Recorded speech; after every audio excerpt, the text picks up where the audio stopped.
There is something quietly strange about a name. You use it every day. You write it on forms. You say it in conversation. You see it printed on the spines of books and on the corners of maps. And you never think to ask where it came from. You never think to ask whether the people it belongs to actually chose it, or whether it was handed to them from the outside, the way a label gets stuck to something before it has a chance to introduce itself.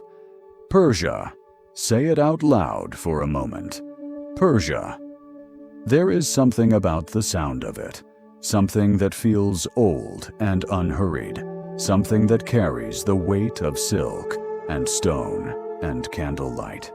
It is one of the most beautiful place names in the English language, and for centuries it has meant something quite specific in the Western imagination. Deserts and minarets, kings in jeweled robes, gardens behind high walls where water runs in cool stone channels and the air smells of roses. Open any history book written in a Western language, and Persia is everywhere.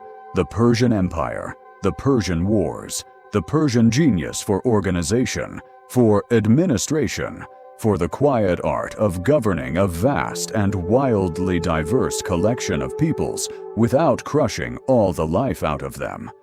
Persia, Persia, Persia, written and rewritten across 2,000 years of scholarship, across libraries full of books, across generations of schoolchildren who memorized the name without ever being told the thing that sits at the center of this whole story. The people who lived there never called it Persia. Not once. Not in their own language, in their own writing, in their own minds when they lay down at night and thought about where they were. The word Persia, beautiful as it sounds in English, familiar as it has become across centuries of Western history books, was always someone else's name for them. It was the name that Greeks used when they looked east and tried to describe what they saw. And what they saw was one corner of something much larger, one province out of many, one piece of a civilization that contained dozens of different peoples, dozens of different landscapes, a complexity that a single provincial name could never really hold. The people who lived inside that civilization had their own name for it. They called it Iran. And they had been calling it Iran, or something that sounds remarkably like Iran, in languages that stretch back before any Greek had crossed the Aegean, for as long as anyone had been writing things down on that plateau. This is the story of how two names came to mean the same place, how one of them became famous across the whole Western world, while the other one waited quietly inside the civilization itself, in poetry and prayer and official inscription, patient as stone, and how, eventually, the civilization grew tired of being known by a stranger's label and simply asked to be called by its own. It is a long story, longer, probably, than you are expecting. It begins not in any city or any palace, not with any king or any battle, but with a landscape. A particular kind of landscape that does something very specific to the people who try to live inside it. Get comfortable. There is no hurry. Before the empires, before the names, there is the land itself. And the land, in this case, is not a backdrop. It is a character. The Iranian plateau is vast in a way that is difficult to hold in your mind all at once. Imagine the size of Western Europe, the whole breadth of it, from the Atlantic shores of Portugal to the Polish border, and set it down somewhere between the Caspian Sea and the Indian subcontinent. That is roughly the scale of what we are talking about. An enormous, elevated tableland sitting high above the surrounding lowlands, ringed on almost every side by mountain ranges that rise steeply from the plains below and give the whole place the quality of a world apart. To the north, the Alborz Mountains run along the southern coast of the Caspian, green and steep and foggy, catching moisture from the sea and turning it into dense forests on their northern slopes, while the plateau behind them stays dry. To the west, the Zagros Range folds down toward the Persian Gulf in long parallel ridges, each one a little lower than the last, a corrugated landscape of valley and crest that armies have always found difficult to cross quickly. To the east, the land rises again into the highlands that eventually become the Hindu Kush and the roof of Central Asia. And in the center of all this, cradled by mountains on every side, a pair of deserts so hostile, so enormous, so blazingly inhospitable that even today, whole stretches of them are essentially empty. This is not a gentle landscape. It does not invite ease or softness or the comfortable assumption that things will go well without effort. But between the mountains and the deserts, there is something else. There are valley floors where the soil is deep, and the water, when it comes reliably. There are highland meadows where the grass grows thick in summer, and horses grow strong on it. There are places, remarkable places, where ancient engineers built underground water channels called conquests, tunneling horizontally from mountain aquifers to bring water across great distances to fields that would otherwise be too dry to farm. Imagine the patience that required. Imagine the generations of accumulated knowledge, the understanding of slope and geology and water pressure, the communal organization needed to build and maintain something that runs for miles under the ground and delivers water with enough consistency to grow crops on a desert edge. The plateau did not produce easy people. It produced careful people, adaptive people, people who had learned over many generations that this particular landscape rewards attention and ingenuity and the ability to read what the land is offering rather than simply demanding things from it. And it produced a patchwork. Not one culture, not one way of life, but a mosaic of communities each shaped by their particular corner of this varied terrain. The people on the Caspian coast, where it rains so much the forests are almost tropical, lived differently from the people in the central desert, who lived differently from the mountain pastoralists, who lived differently from the irrigated valley farmers. But they traded with each other. They married into each other's families. They shared roads and rivers and the same long horizon. There is something about a place this size, this varied, this demanding, that tends to produce a particular kind of identity, not the confident, singular identity of a people who have always lived in one comfortable valley and have never had much reason to question who they are. Something more layered, more earned, more aware of its own complexity. An identity built not on uniformity, but on the long habit of negotiating difference, of being many things at once and finding a thread that holds them together. That thread is what we are going to follow tonight. It runs all the way from the very first people who settled this plateau and gave it a name, through empires and invasions and conversions and catastrophes, through all the changes that 2,500 years can bring, to a moment in the 20th century when a government in Tehran sent a formal note to every country in the world and said, quietly but firmly, "This is what we are called. This has always been what we are called. Please use the right name. The thread does not break." That is the thing that will surprise you as we trace it. It bends and thins and sometimes disappears underground for a century or two, like those Connaught channels running beneath the desert. But it does not break.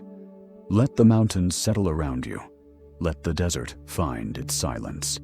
We are going to begin at the beginning. A landscape this demanding produces a particular kind of people. Patient, adaptive, certain in some deep way of who they are. There is a particular time of day on the Iranian plateau that travelers have been writing about for centuries. And it is not the dramatic golden hour that most landscapes offer. It is the hour just before dawn. In that hour, when the darkness is still complete, but something in the air has changed, has become less absolute, has begun to carry the very first suggestion of what is coming. The mountains surrounding the plateau have a quality that is difficult to describe. They do not seem to glow, they seem to wait.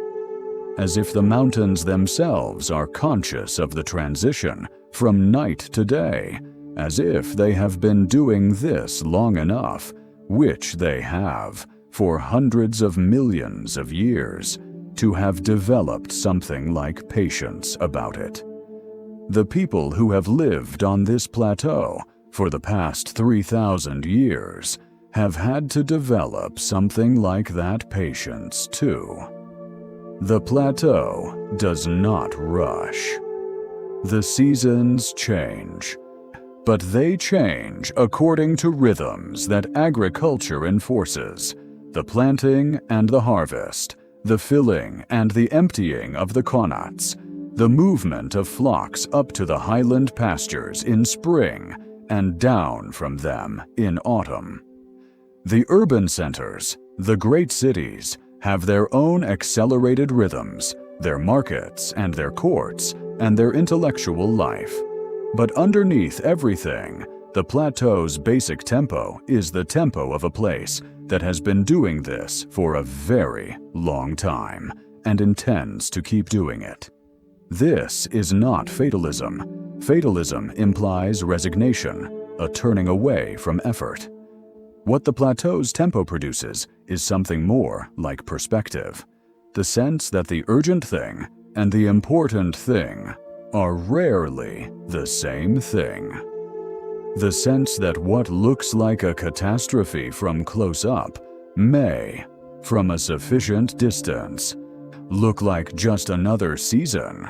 The great Persian mystic poets, Rumi, Hafez, Attar, a dozen others whose verses have been memorized by educated Iranians for centuries, wrote from inside this perspective. They were not otherworldly.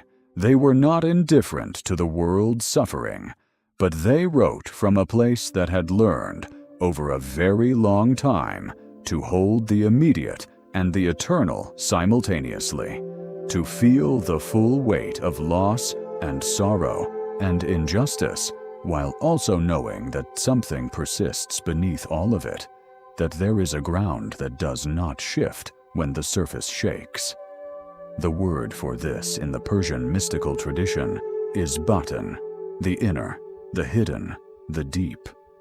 Against it stands zahir, the outer, the visible, the surface.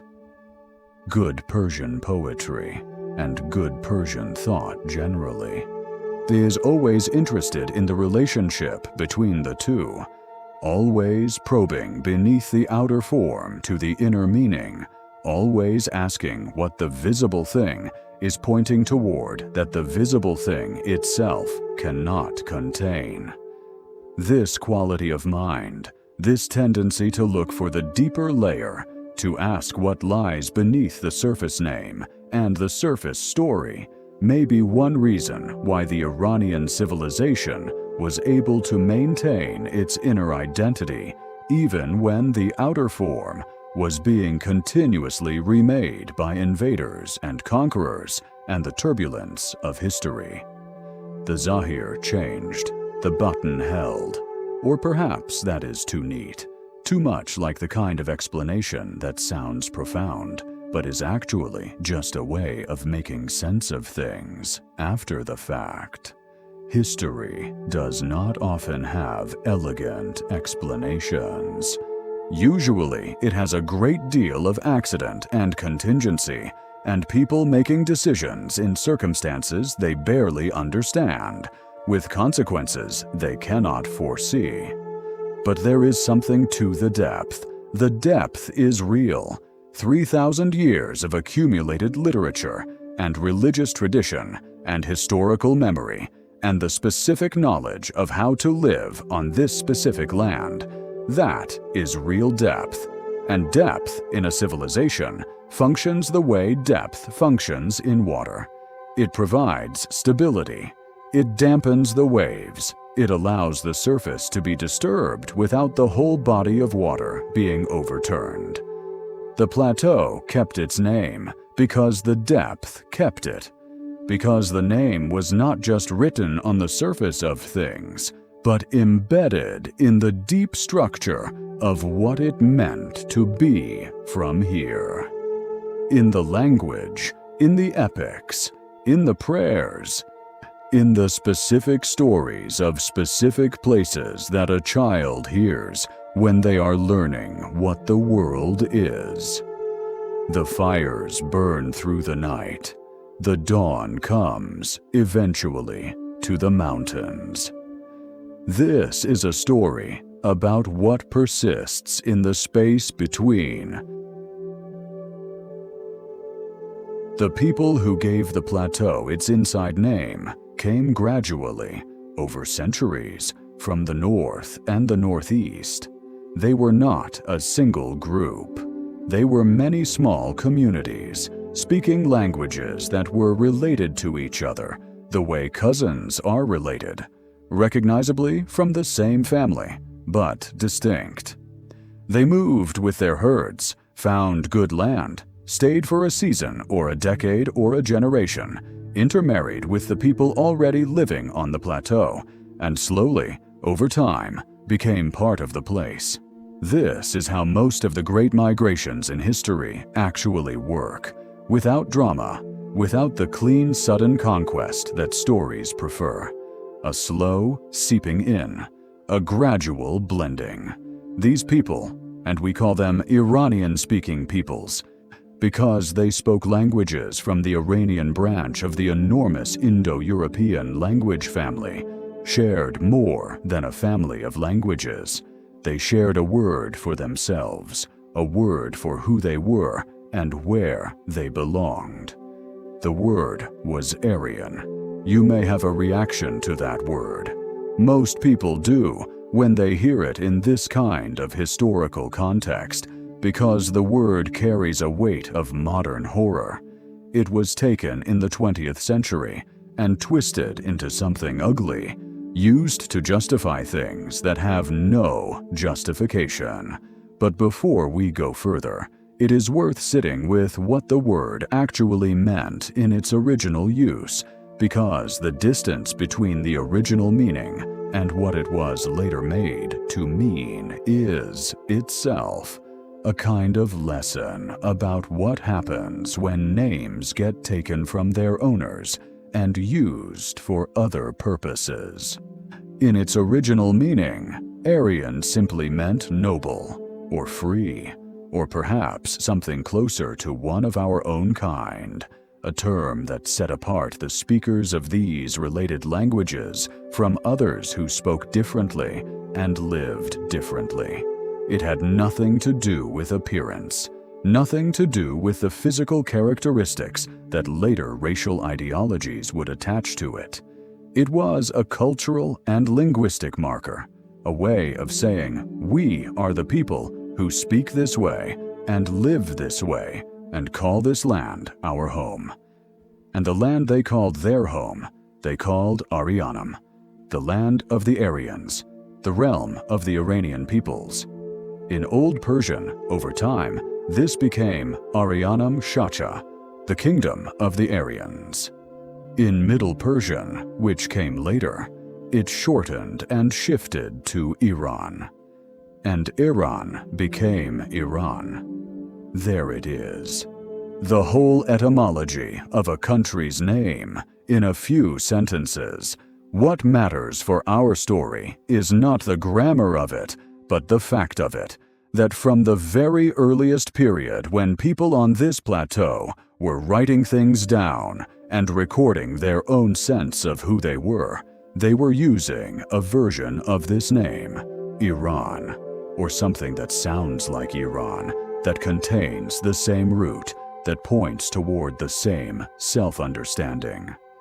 They were not calling themselves Persians. That word did not exist yet, in the sense that it would later be used. They were calling themselves, in one way or another, Iranians, the people of this particular land, the people who share this language and this memory and this relationship to this high plateau ringed by mountains. The Greeks, when they arrived on the edges of this world much later, would call the whole civilization by the name of one of its provinces, in the same way that a traveler arriving at Normandy might go home and describe all of France as Norman country. It was an understandable mistake. It was a mistake born of distance and limited perspective. But it was a mistake that stuck with extraordinary tenacity for 2,500 years. And inside the civilization, the older name, the name that the people themselves had been using, kept living through every empire and every invasion, through every change of language and religion and ruler, kept living in inscriptions, in poetry, in the quiet, private sense of identity that a people carries in its chest, even when the world outside is calling it something else. That quiet persistence is what this story is about. From the very beginning, there were two names, one that the outside world was using, one that the people inside the civilization were using. The outside world won the argument about which name got written in the history books, but the inside name kept living. Before Persia became famous, there was another people on this plateau who rose to power, a people who have been almost entirely forgotten by most of Western history, which is itself a kind of injustice. The Medes. They lived in the northwest of the plateau, in a landscape of mountain valleys and highland meadows, where they raised horses and controlled the passes that connected the plateau to Mesopotamia. For a long time, they were subjects of Assyria, the ferocious military empire based in what is now northern Iraq, which had spent a century and a half terrorizing every neighbor it had. The Assyrians would come periodically, collect tribute, remind the Median chiefs who held real power, and leave. And the Median chiefs would pay, and nod, and wait. What happened eventually is one of those moments in history that changes everything so completely that the world before it becomes almost impossible to imagine. The Medes, united under a king who had spent years carefully organizing the tribal chiefs into something resembling a coherent alliance, joined forces with Babylon, another power that had grown exhausted under Assyrian domination, and brought the whole thing down. Nineveh fell.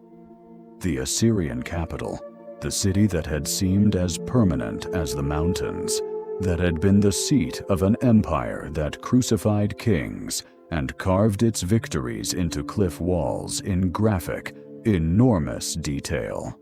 Gone. Within a generation of its fall, people could barely remember how terrifying it had once been. That is how completely an empire can disappear when its time is over. The Medes emerged from this as a major power in their own right.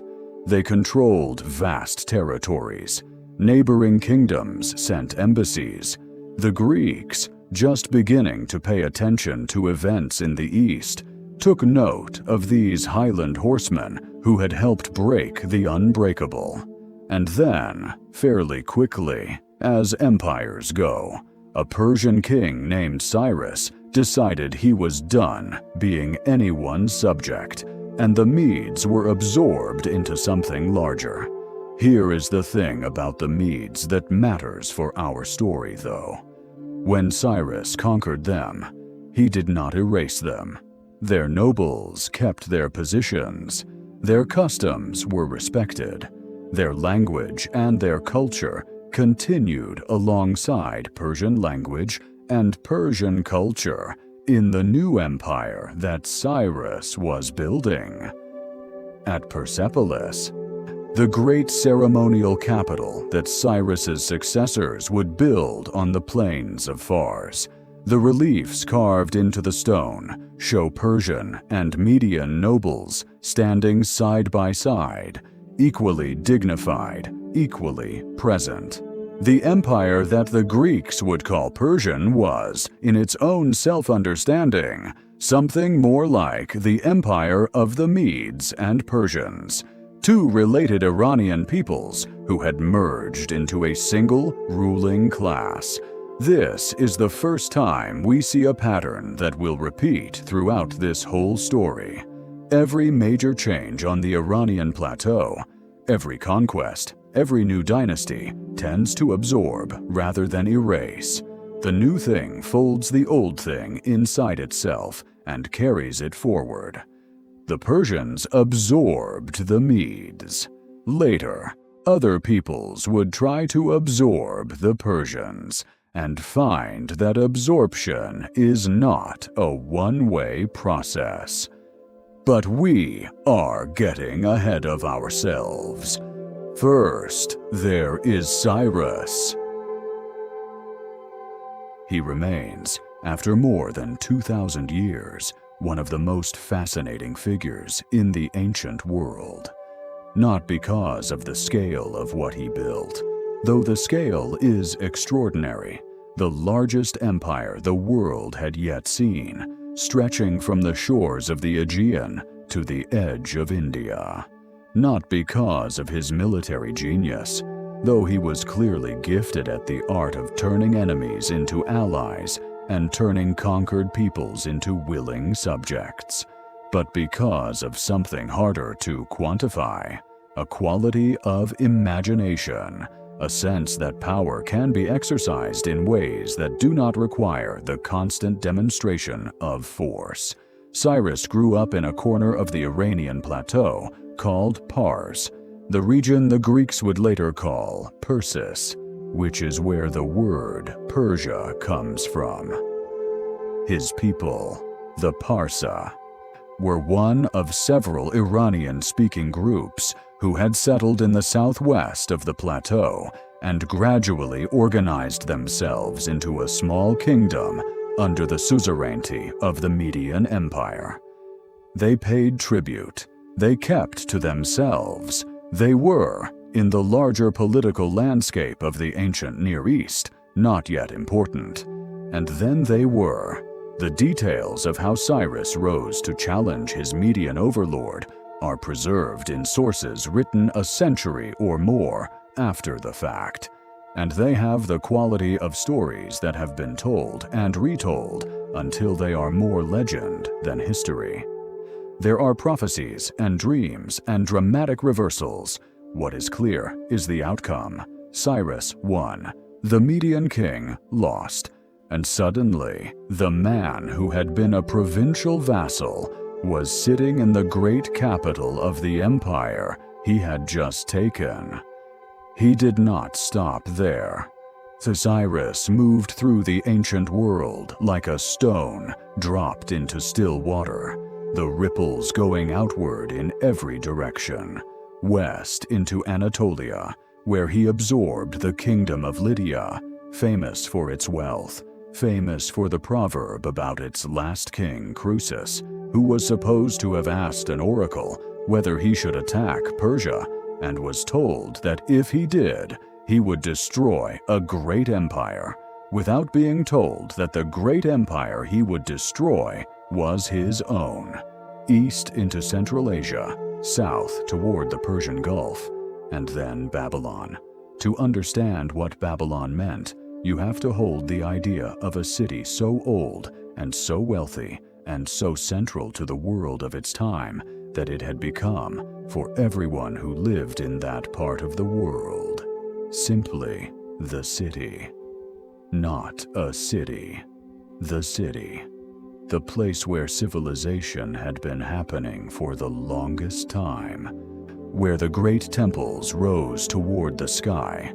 Where the law was codified and the stars were studied, and the land between two great rivers was organized into something that looked, from a distance, like a civilization at its fullest expression. Cyrus took it without a battle.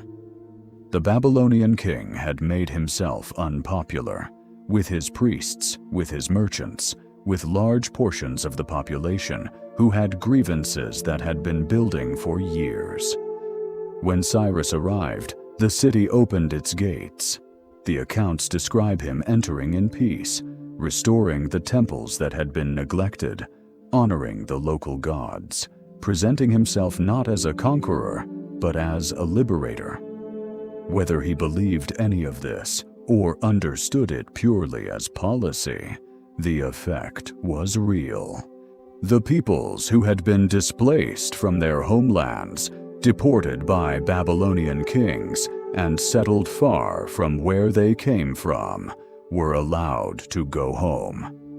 The Jewish communities who had been in exile in Babylon for generations were permitted to return to Jerusalem, to take their sacred objects with them, to rebuild their temple.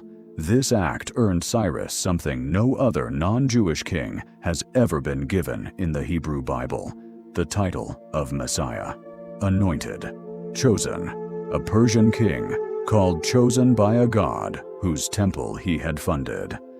Now here is the thing about this story that matters for the name question at the center of all this.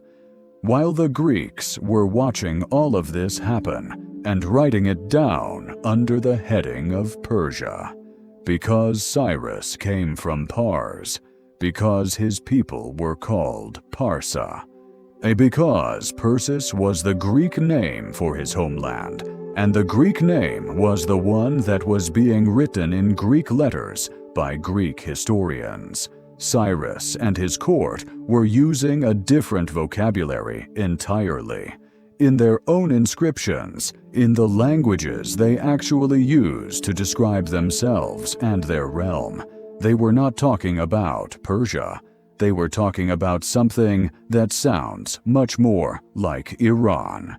The inscriptions at Behistun, cut into a cliff face by Cyrus's successor Darius, name the realm in Old Persian as Arianum Shecha, the kingdom of the Iranians. At Persepolis, the same terminology appears in stone after stone, column after column, staircase after staircase. The empire that the Greeks called Persia called itself, in its own language, something much closer to Iran.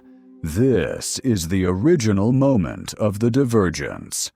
This is where the two names are born, the inside name, carried in Old Persian inscriptions, and in the self-understanding of the people who built this thing, and the outside name, carried in Greek texts and in the long tradition of Western scholarship, that would follow from those texts for 2,000 years. 2 names, 1 place, and the gap between them, which nobody in the ancient world particularly noticed or cared about, would turn out to have a very long life. Darius built things that are still standing. Not many rulers can say that. Not many rulers build things solid enough, significant enough, to last 2,500 years through earthquake and fire and the slow, patient work of time. But Darius, who came to power after Cyrus, after a brief chaotic interlude, through a combination of good timing and considerable ruthlessness, built Persepolis. And Persepolis is still there, on the plains of Fars, in what is now the southern part of Iran, enormous and silent and full of something that it takes a moment to name when you are standing in front of it. Pride is part of it. The scale of Persepolis is a statement about scale, about what it means to be at the center of the world, about what a civilization looks like when it has decided to express itself in stone. The platform alone, cut from the living rock and raised above the plain, required a kind of engineering confidence that most rulers of the ancient world did not possess. But it is the carved reliefs that tell the real story. All along the great staircase that leads up to the audience hall, the Apadana, where the King of Kings received the representatives of his subject peoples, there are carvings of delegations arriving from across the empire. 23 delegations, each dressed differently, each bringing different gifts, each identifiable by the specific clothing and objects and animals they carry. Lydians from Western Anatolia bringing golden bracelets, Armenians leading a beautiful horse, Babylonians carrying cloth, Ethiopians with elephant tusks and an okapi, Indians with gold dust in vessels, Scythians from the steppe with their distinctive pointed hats, and each delegation is accompanied by a Persian or Median official who holds their hand. That detail matters. They are not being dragged. They are not in chains. The image is of welcome, of accompaniment, of a guide showing someone the way, not a captor showing a prisoner where to walk. The visual language of the relief is saying something very specific about what kind of empire this was meant to be. Not uniformity, not the grinding down of everyone into the same shape, but something more complex, more interesting, more ambitious. The idea that all of these different peoples, with all of their different languages and gods and customs and ways of being in the world, could belong to the same thing, could all be part of one great ordered whole, without losing what made them themselves. This is the vision of Darius. Whether the reality of his empire always lived up to this vision is a different question, and the answer is probably complicated. But as a vision, it is striking, and it was written not just in stone at Persepolis, but in the administrative practices of an empire that ran its tax records in the local language of each territory, maintained multiple legal systems in parallel, and allowed its subject peoples to keep their gods. While all of this was being built and administered and expressed in Old Persian inscriptions as the realm of the Iranians, the world that would eventually inherit the tradition of writing about this empire was calling it Persia. It is not exactly a tragedy. It is more like a very long misunderstanding. And misunderstandings, once they are deeply enough embedded in language, can be surprisingly difficult to correct, even when the people on the inside have been saying the right name all along. The empire called itself, in its own language, the realm of the Iranians. The Greeks called it Persia.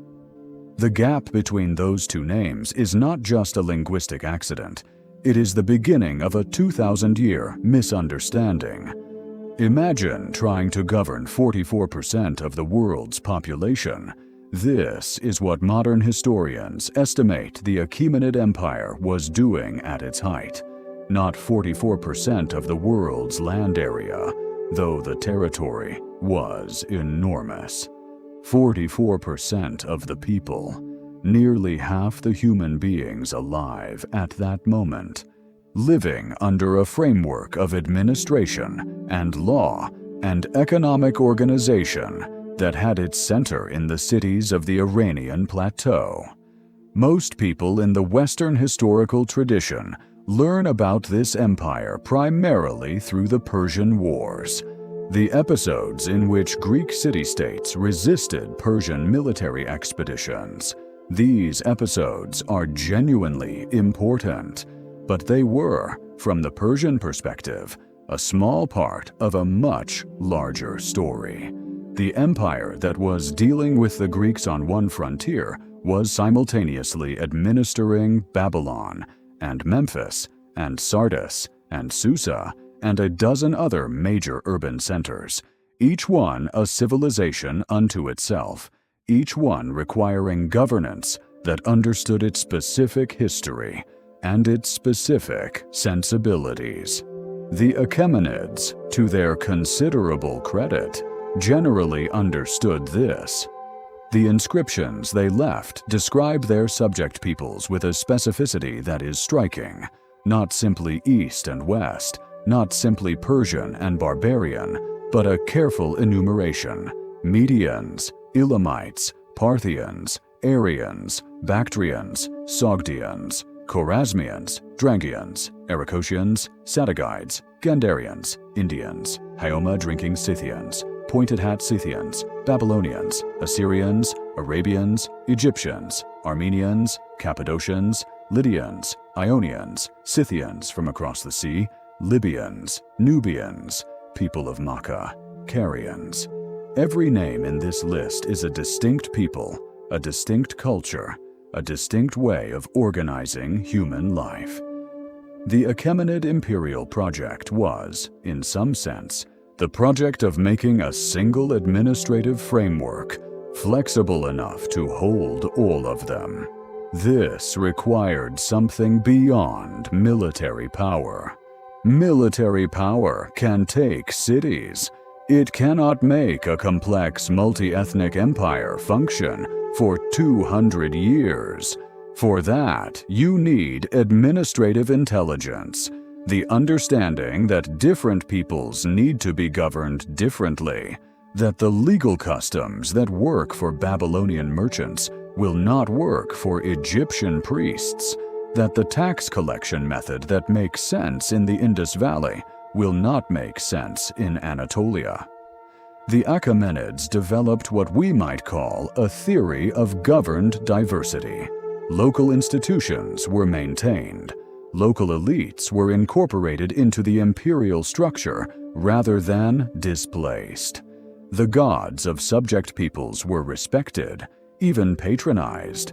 The administrative language in any given region was the language that the literate people there already knew.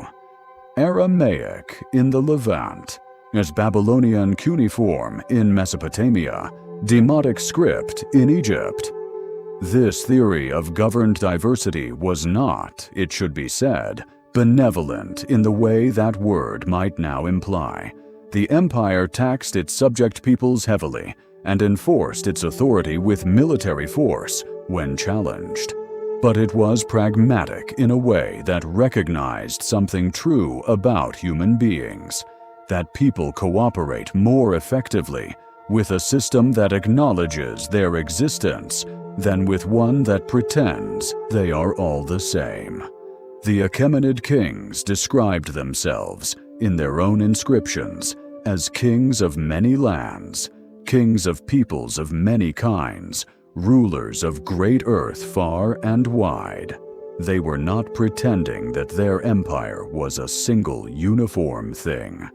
They were claiming that its diversity was the point, that the ability to hold all of this together was precisely what made the King of Kings worthy of the title. And the name they used for their own contribution to this universal project, for the specifically Iranian element that sat at the center of this vast diversity, was Arianam, Iran, the land of the people who had made all this possible. In the long history of empires, the Achaemenid vision of organized diversity is not the most common approach. Most empires, most of the time, try to impose uniformity. The Romans wanted Romans everywhere, in Latin, following Roman law.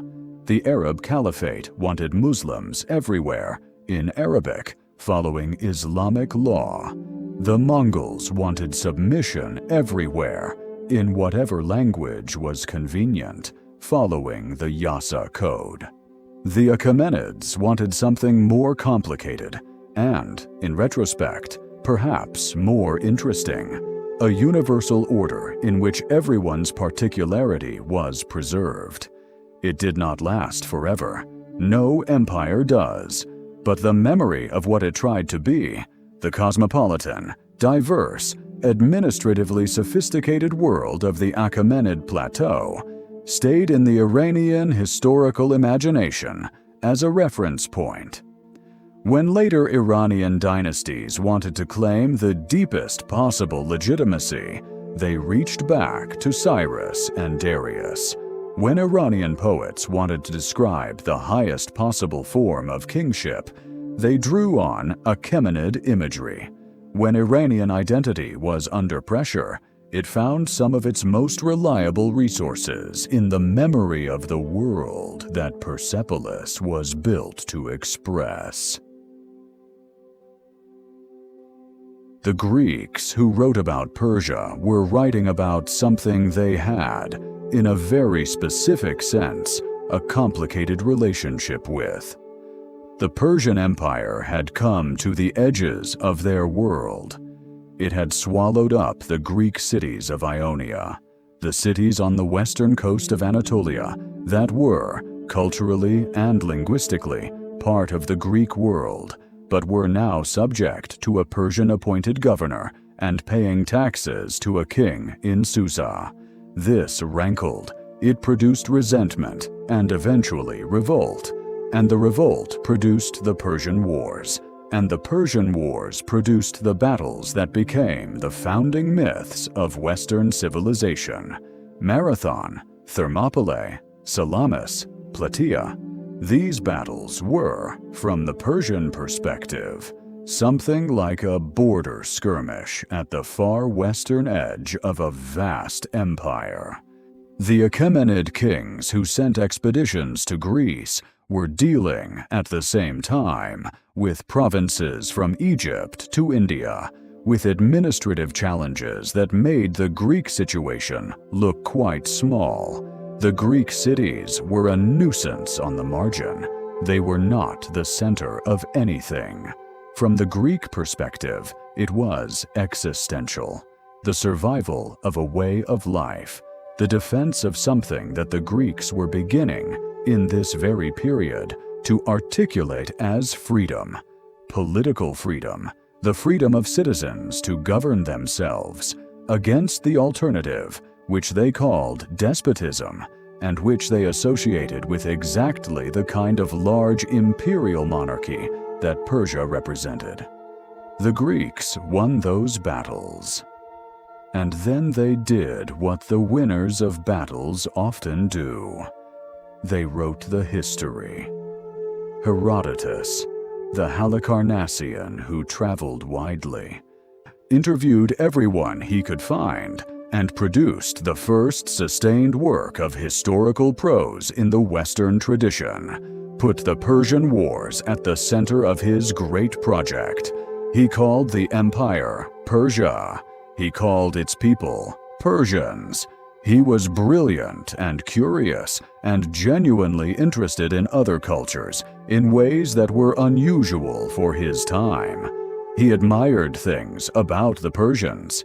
He was not simply dismissing them, but he was seeing them through the Greek lens, from the Greek edge of their territory, with the Greek concerns and the Greek vocabulary. And then the Roman writers read Herodotus, and the Byzantine scholars read the Roman writers, and the Renaissance humanists read the Byzantine scholars, and the early modern cartographers and historians and travelers read the Renaissance humanists, and they all called it Persia.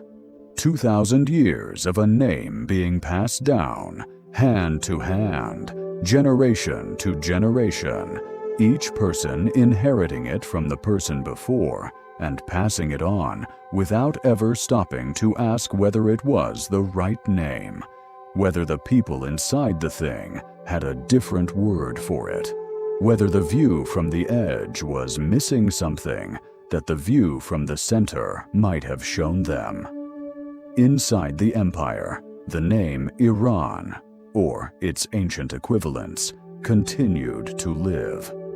In the inscriptions at Behistun and Persepolis, in the self-understanding of the Achaemenid kings, in the poetry and the fire prayers and the administrative documents, in the quiet, continuous insistence of a civilization on its own name. Outside, the name Persia continued to be written and spoken and taught. It accumulated associations, beautiful and terrible. It became one of the great names in Western historical consciousness, and the gap between the two names grew wider and wider, invisible and consequential, the way a small crack in a foundation grows wider and wider while the house above it seems perfectly solid. And then came Alexander. He was 22 years old when he crossed the narrow strait that separates Europe from Asia. He had grown up hearing Herodotus read aloud. He had slept with a copy of the Iliad under his pillow and a dagger beside it, as if the two things were equally necessary for the night. He had been educated by Aristotle, who had taught him to think carefully about nature and politics and the proper ordering of things, though whether Alexander's career in Asia reflected much of this careful thinking is a question historians have been arguing about ever since. He came east with perhaps 40,000 men. The Achaemenid Empire he was marching against was the largest state in the world. It had been the largest state in the world for 200 years. Its treasury held wealth that was almost impossible to quantify.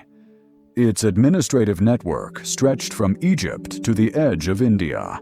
By any rational calculation, a 22-year-old Macedonian with 40,000 soldiers should not have been able to do what Alexander proceeded to do.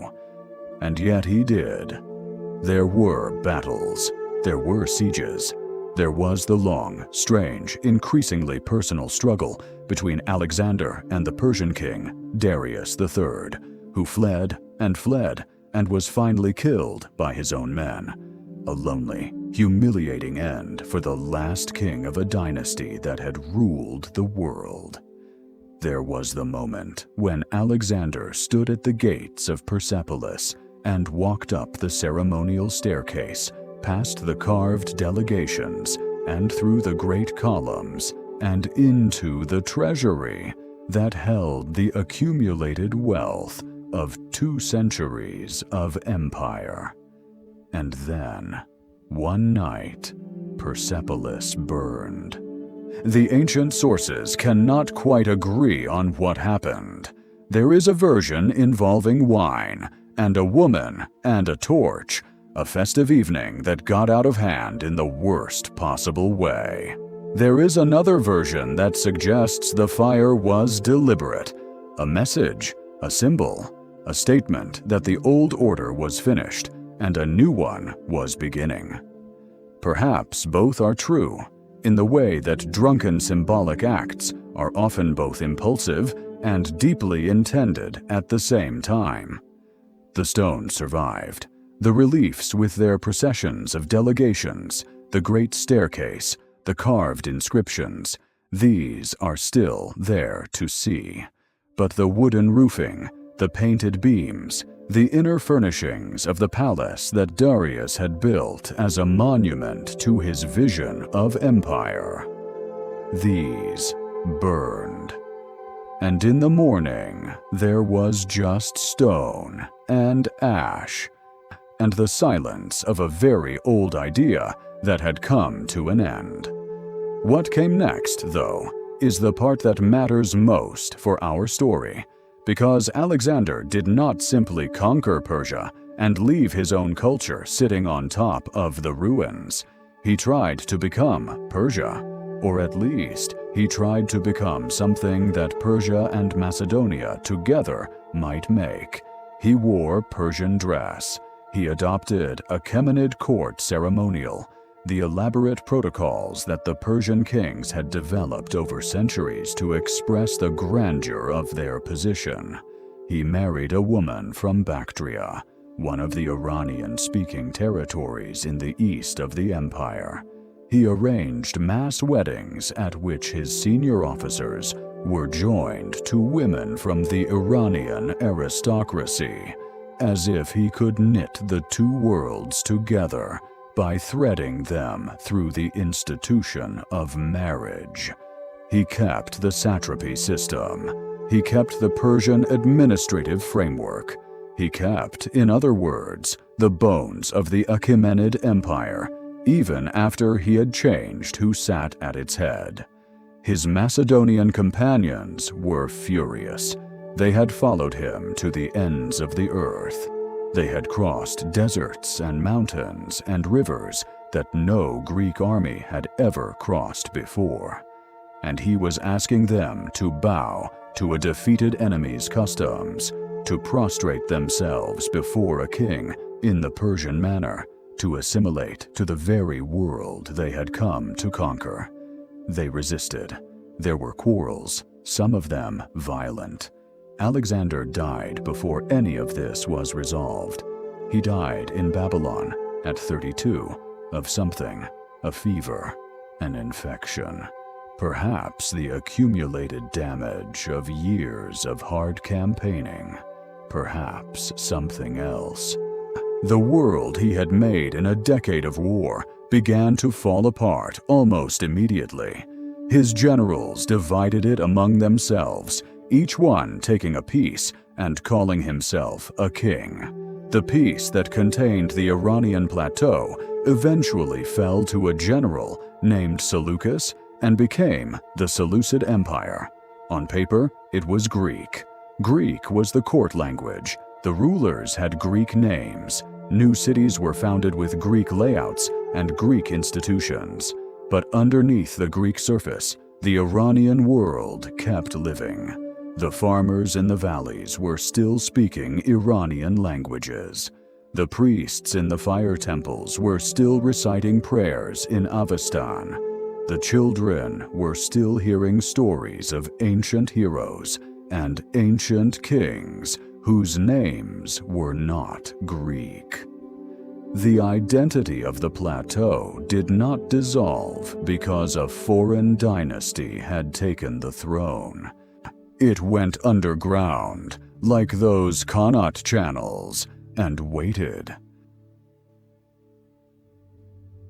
The people who brought it back above ground came from the northeast. The Parthians, the Arsacid dynasty, named after their founder Arsaces, began as something modest. A clan of Iranian-speaking horsemen in the territory east of the Caspian Sea, the kind of people who had always been there, who had been part of the plateau's patchwork for as long as anyone could remember. Under the Seleucids, their territory was supposed to be just another satrapy, just another administrative district paying taxes to a distant Greek king in Antioch. They decided, at some point in the 3rd century BCE, that they were done with that arrangement. The Seleucid kings were distracted. There were always wars in the West, disputes with Egypt, internal succession crises. The East was left to manage itself, and the East, managing itself, began to pull away. The Arsacids expanded slowly, carefully, over generations, not with the speed and drama of Alexander's campaigns, not with a single decade of conquest, but with the patient accumulation of territory that comes from staying alive longer than your enemies expect, from surviving setbacks, from always having a position to fall back to, and always finding a moment to advance from it. They took Media, they took Mesopotamia, they took, eventually, almost everything the Seleucids had held, leaving that dynasty a fragment of Syria that lasted another century by inertia before it finally disappeared, and the Parthians found themselves ruling an empire. What is interesting about how they ruled it is that they were, culturally, fluid. On their coins, they put Greek legends and Greek imagery. Because the Greek-speaking commercial and urban classes were important to the economy and needed to be accommodated. They called themselves Friends of the Greeks. They patronized Hellenistic artistic traditions. But in their private courts, in the language spoken around an hearth, in the stories they heard at night, they were Iranian. The oral epic tradition, which had been carrying the ancient stories of Iranian heroes and Iranian kings since before there was a Median empire, flourished in Parthian courts. Professional storytellers performed these cycles for the aristocracy. The great figures of Iranian mythology, Rustam, the champion who never ages, Zahak, the tyrant with serpents growing from his shoulders, Jamshid, the golden king whose glory faded, were kept alive in exactly this way, through performance, through memory, and through the long chain of storytellers passing the stories from generation to generation. The Parthians also had their great moment with Rome.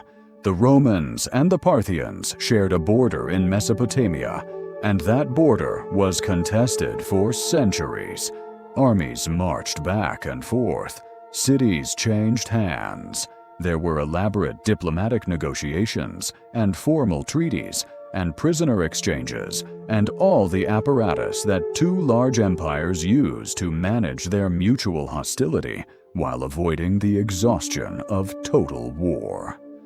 The most dramatic single moment was a battle called Carrhae, when a Roman general named Crassus, wealthy, ambitious, eager for the kind of military glory that his partners Caesar and Pompey were accumulating, marched east with a large army and encountered Parthian cavalry tactics for the first time. The Parthians' great skill was the horse archer, a rider who could gallop at full speed, turn backward in the saddle, and release arrows at the enemy pursuing him. The shot becoming more famous as the Parthian shot, a phrase that survived into English long after the Parthian Empire had ceased to exist. The Roman infantry, trained for close-order combat with heavy weapons, found themselves unable to close with an enemy that simply would not stand still, that covered them with arrows and fell back when they charged and came forward when they retreated. Crassus died. Thousands of his soldiers died. The standards of the Roman legions, symbols of tremendous importance to Roman military identity, were captured. Augustus later retrieved them through diplomacy. Statues were erected. Poets wrote celebratory verses about this diplomatic triumph. But everyone understood that the Parthians had demonstrated something important, that in the East, Rome had met its match. For 500 years, the Parthians and then the Sasanians held the line. For 500 years, the Iranian plateau was not absorbed into the Roman world. The identity that had been developing since the plateau was first settled continued to develop, uninterrupted by the greatest military power the Western world had ever produced. That matters. 500 years of uninterrupted development. 500 years during which the language, the religion, the stories, the sense of what it meant to belong to this specific part of the world continued to deepen and become more itself. The Sasanians did something that had never quite been done before. They wrote the name Iran on the outside of the state. Everything we have traced so far, the Achaemenid inscriptions using Arianum, the Parthian courts where Iranian identity lived in language and story, all of this was real, but it was also, in some sense, internal. Known on the inside, not proclaimed to the world in quite the explicit, formal, official way that a modern nation-state proclaims its name on passports and treaties and diplomatic correspondence. The Sasanian king Ardashir, who came to power in the 3rd century of the Common Era, chose for himself a very specific title, King of Kings of Iran. Not just King of Kings, not just King of Pars, or King of a dynasty, or King of this territory and that province. King of Kings of Iran. The name was in the title.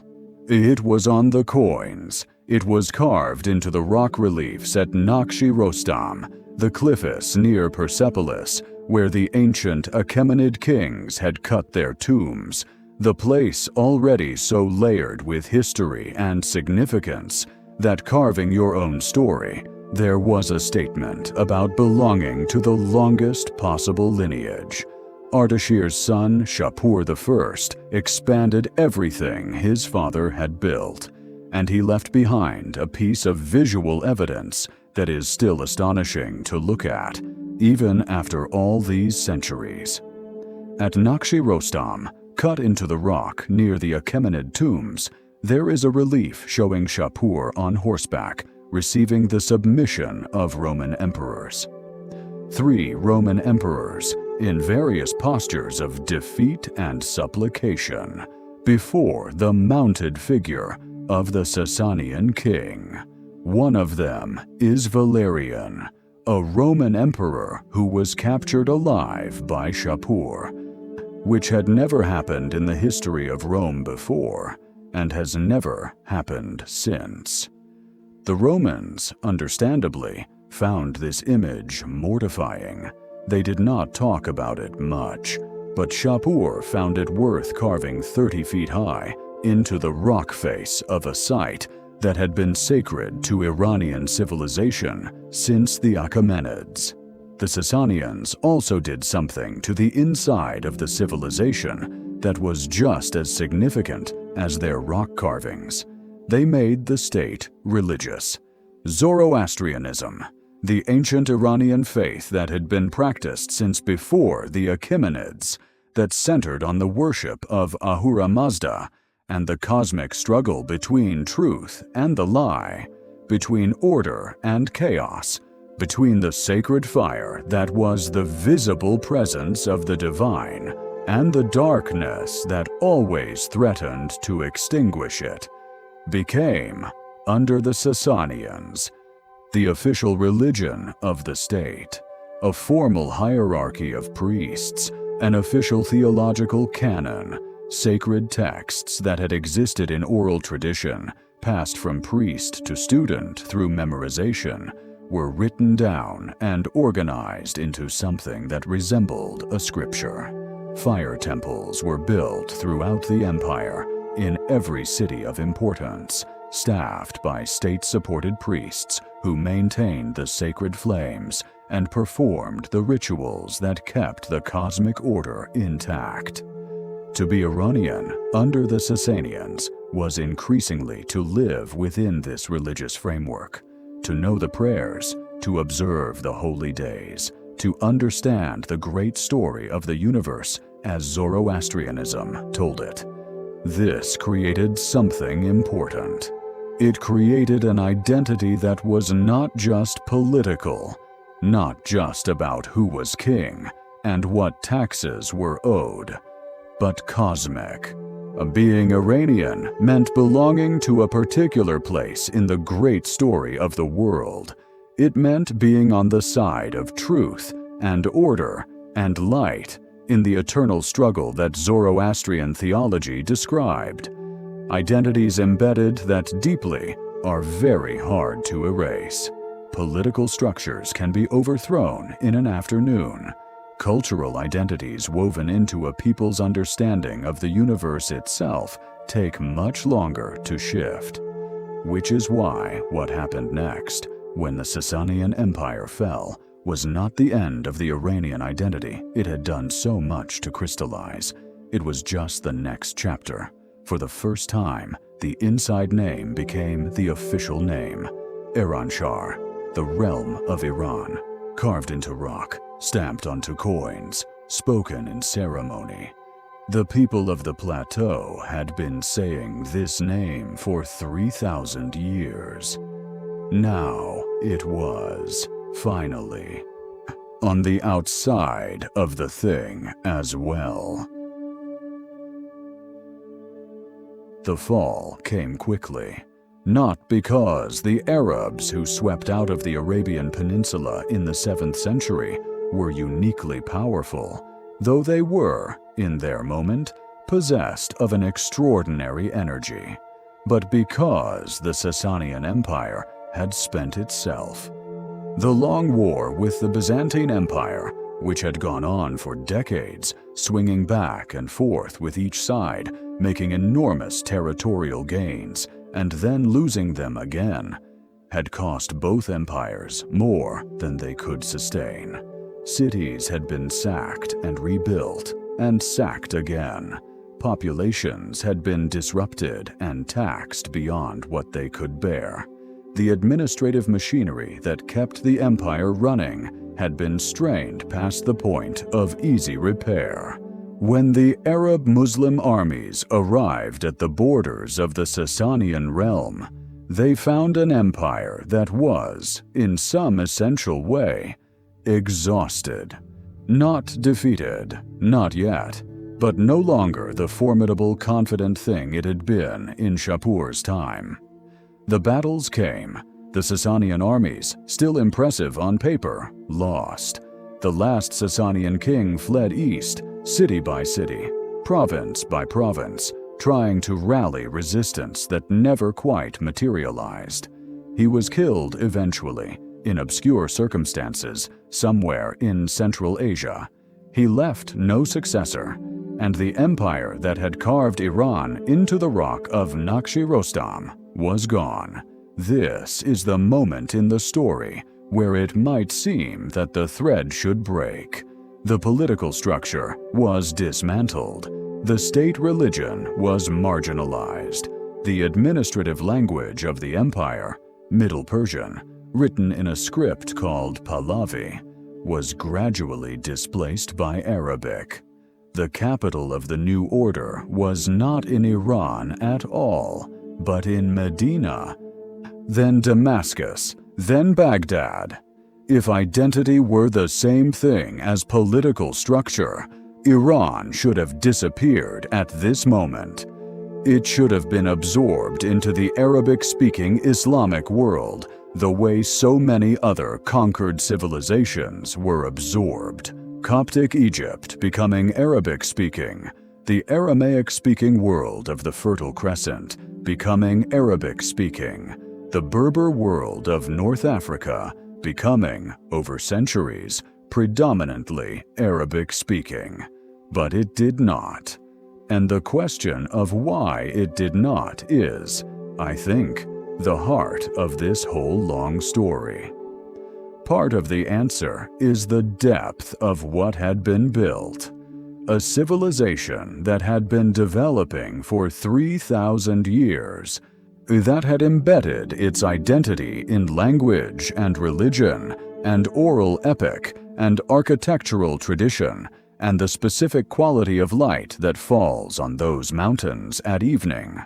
That civilization had more anchors in reality than could be pulled up by a change of dynasty and a change of official language. Part of the answer is the Khanate principle. The tradition went underground when the surface changed. The fire temples dimmed, but did not all go out. The oral epics continued to circulate.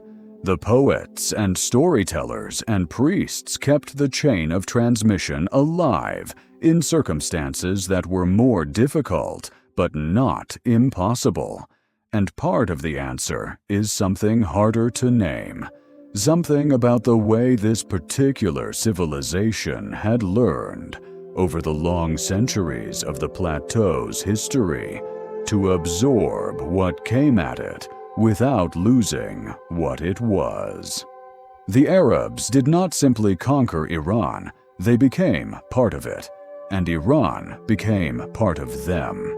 Something new was made from the encounter, something that was neither purely Arab-Islamic nor purely pre-Islamic Iranian, but a synthesis, a third thing, deeply Iranian and deeply Islamic at once, with all the richness and complexity that genuine synthesis produces. The most visible evidence of that synthesis came not in the first generation after the conquest, or the second, or the third. It came a few centuries later. It came in a poem. The empire fell, the civilization did not. This is the distinction that the whole story turns on. The civilization that emerged from the encounter between Iran and Islam is one of the most remarkable syntheses in human history. And it deserves more attention than the standard framing of conquest and conversion allows for. Consider what the encounter brought together.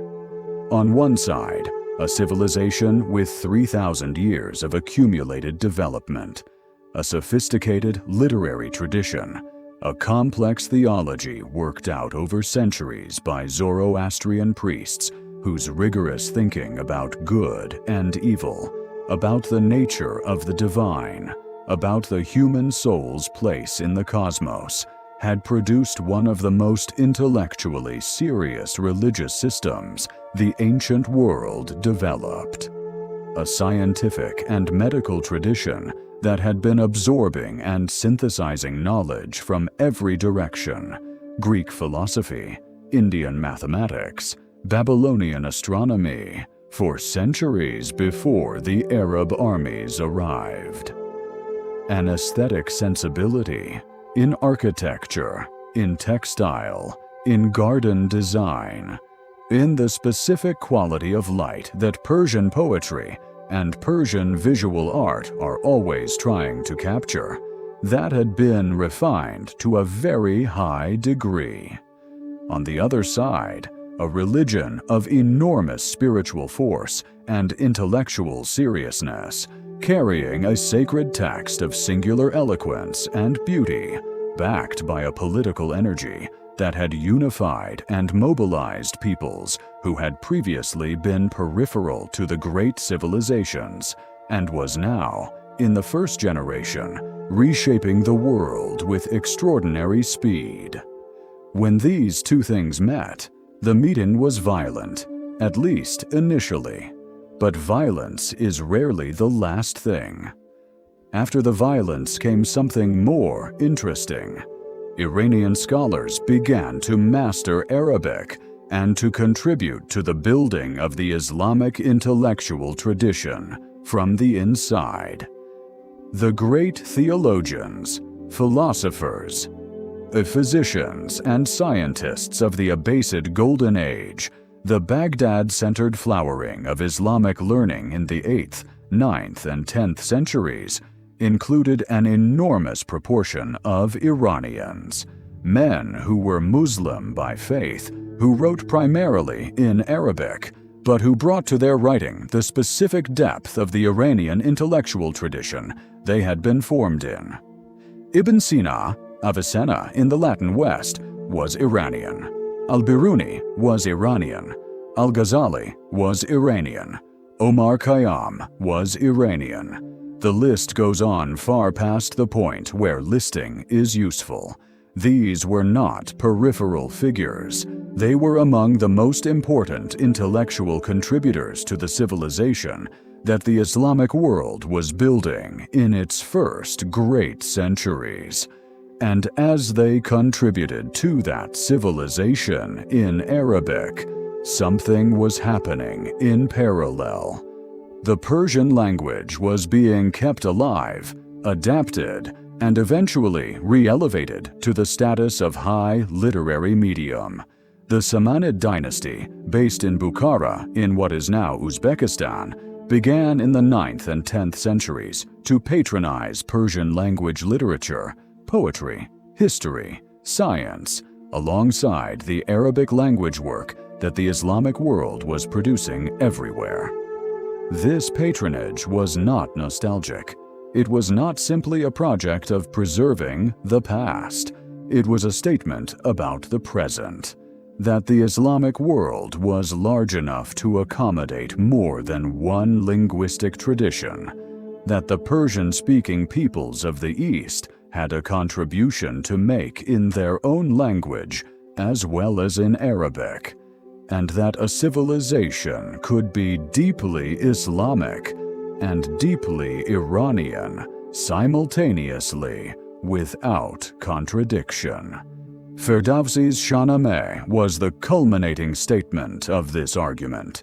60,000 couplets of evidence that Persian could carry an entire civilizational memory, that the story of a people did not require a foreign language to be told, that Islam had arrived into a world that already had its own story, and that the right relationship between the new and the old was not replacement, but layering. This layering produced something unique. The Persian literature that developed from the 11th century onward, the poetry of Rumi and Hafez and Sadi and Attar and Nizami and 100 others, is simultaneously Islamic and Iranian in ways that cannot be separated. The mystical poetry of Rumi uses Quranic imagery and Islamic theological concepts as the water it swims in. And at the same time, it breathes the specific air of the Iranian literary tradition, the ghazal form, the imagery of wine and the beloved, and the nightingale and the rose, the particular way that Persian poetry holds the tension between the sensory and the transcendent. To read Hafez, the 14th century poet from Shiraz, whose verses are still recited at dinner tables and inscribed on the walls of public spaces in Iran today, is to encounter a mind that is completely at home in the Islamic world and completely at home in the Iranian tradition. He quotes the Quran and he quotes the ancient wine songs. He writes about the love of God and he writes about the love of a beautiful person in a tavern. He does all of this in the same poem, sometimes in the same couplet, and the result is not confusion, but depth. This is what a civilization looks like when it has learned to hold its contradictions rather than resolving them prematurely, when it has had long enough to develop a self that is complex enough to include several things at once. His name was Ferdowsi, and he was from a small city in northeastern Iran called Tus, and he spent approximately 30 years of his life writing a single poem. The poem was called the Shahnameh, the Book of Kings. It told the story of Iran from the very beginning, from the first mythological king who taught humanity fire and bread and the arts of civilization, all the way to the last Sasanian king, watching the Arab armies arrive at the borders of the world he was supposed to protect. It moved through centuries of mythological kings and historical dynasties, through heroes and villains and tragic princes and wise old counselors, through battles and loves and betrayals and moments of extraordinary grace. It was 60,000 couplets long. Some sources say more. One of the longest poems in any language. A life's work, quite literally. And Ferdowsi made a deliberate, conscious choice in writing it that has shaped the Persian language ever since. He used as few Arabic words as possible. This was not easy. By the time Ferdowsi was writing, in the 10th and early 11th centuries, Arabic had been the prestige language of the Islamic world for 300 years. The educated and the powerful wrote in Arabic. Theology was in Arabic. Science was in Arabic. The Quran, which Ferdowsi as a Muslim revered, was in Arabic. Arabic had flooded into the Persian spoken language and left deposits everywhere, the way a river leaves sediment when it floods. It would have been much simpler to use Arabic words for things that Persian did not have convenient words for, or that Arabic expressed more elegantly. Ferdowsi went back and found the old Persian words instead. He revived words that had fallen out of common use. He compounded existing words into new ones. He refused the easier path. And the result was not a dry exercise in linguistic nationalism.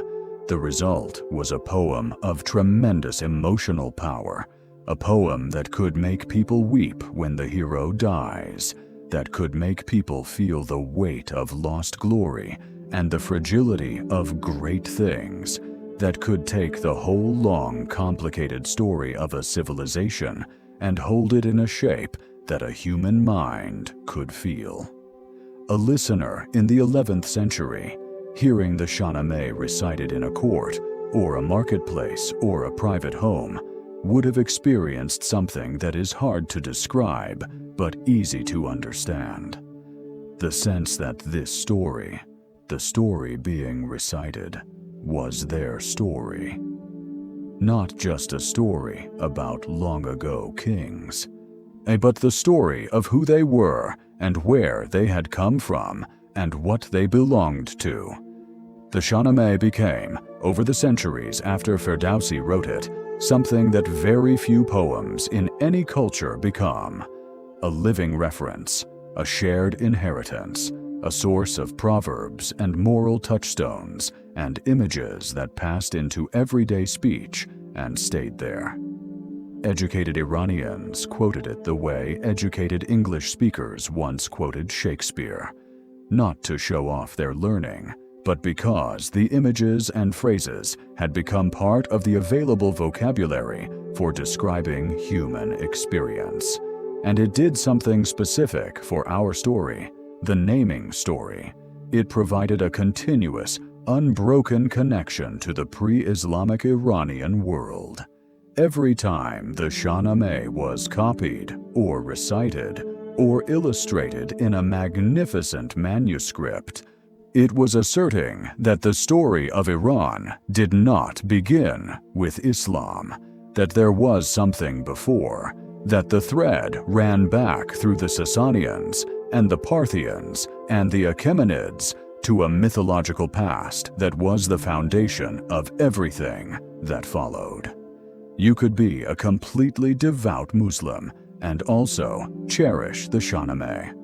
Ferdowsi was a Muslim himself. The two things were not in contradiction. Iran had learned, as it learned so many things, to hold more than one layer of itself at once. The next conquerors came from the steppes. They always did, in the end. The steppes, that enormous belt of grassland running from Hungary to Manchuria, were a factory for mounted warriors, for horsemen who grew up in the saddle and understood the land as something to be crossed at speed rather than settled and cultivated. Periodically, something would happen in the steppe world, a shift in climate, a strong leader who unified scattered clans, a change in the balance of power between neighboring groups, and the result would spill westward or southward into the settled world. The Turkic peoples who arrived on the Iranian plateau in the 10th and 11th centuries came in this way. They were Muslim, which made it easier. The Islamic world had a framework for absorbing new arrivals who accepted the faith. They could be soldiers, servants, administrators, eventually rulers, without the kind of cultural otherness that made true integration difficult. And the Turks were very good soldiers. The caliphs in Baghdad had been using them as military slaves and then as military commanders for generations, and the commanders had gradually taken on more and more of the real power, until eventually the caliphs were ceremonial figures and the Turkic military leaders were the ones actually running the empire. The Ghaznavids, the Seljuks, a succession of Turkic dynasties that controlled, at various points, large portions of what had been and would again be Iran. And here is what each of them did, without exception, when they wanted to express their cultural legitimacy. When they wanted to demonstrate that they were not barbarians from the steppe, but civilized rulers deserving of respect, they hired Persian poets. The Ghaznavid Sultan Mahmud, whose capital was at Ghazni, in what is now Afghanistan, assembled one of the most brilliant literary courts in the history of the Islamic world, and the language of that court was Persian. Ferdowsi brought his Shahnameh to Ghazni, hoping for reward. Other poets, lesser known now but celebrated then, wrote panegyrics to the Ghaznavid kings in the same language that had preserved the memory of Achaemenid and Sasanian glory. The Seljuks did the same. Their great vizier, Nizam al-Mulk, himself a Persian from Khorasan, wrote his treatise on governance in Persian, and in it he cited not only Islamic precedents, but pre-Islamic Iranian kings as models of wise rule. The ghost of the Sasanian court haunts every page. There was something almost inevitable about this. Persian had become, by this point, not just a language, but a cultural technology, a system for expressing and preserving civilizational achievement, for transmitting the accumulated knowledge of the past into the future, for giving a court or a dynasty the appearance of depth and legitimacy that only deep historical roots can provide. Any ruler who wanted to seem serious, who wanted to participate in the prestigious intellectual life of the Islamic world east of the Arab heartland, needed Persian. And to use Persian was to be implicated in the whole long story that Persian carried with it. The stories of Rustam and Zahak and Jamshid. The imagery of Iran as a sacred land, beset by enemies from without, but sustained by the virtue of its heroes from within. The sense that legitimacy was connected to a specific place with a specific history, a place called, in the language you were now using, Iran. Conquerors entered the Iranian house. The Iranian house made them speak its language. And when you speak a language, you start to think in it.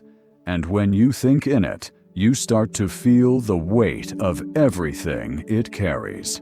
Then came the Mongols. The Mongol conquest of the Iranian world in the 13th century was of a different order than anything that had come before. We should not soften this. What happened to the cities of northeastern Iran and Central Asia in the 1220s and after? Samarkand, Bukhara, Nishapur, Merv, Herat was catastrophic. Contemporary accounts, even allowing for the exaggeration that horrified witnesses are prone to, describe destruction on a scale that numbed the imagination of the people living through it. Libraries burned, irrigation systems were deliberately destroyed, populations that had taken generations to build were scattered or killed. Cities that had been centers of learning and commerce for centuries were reduced to rubble and silence. One Persian historian, writing shortly after the events, said that even if no more children were born for 1,000 years, the population would not recover to what it had been. This is the moment in the story when the thread should break.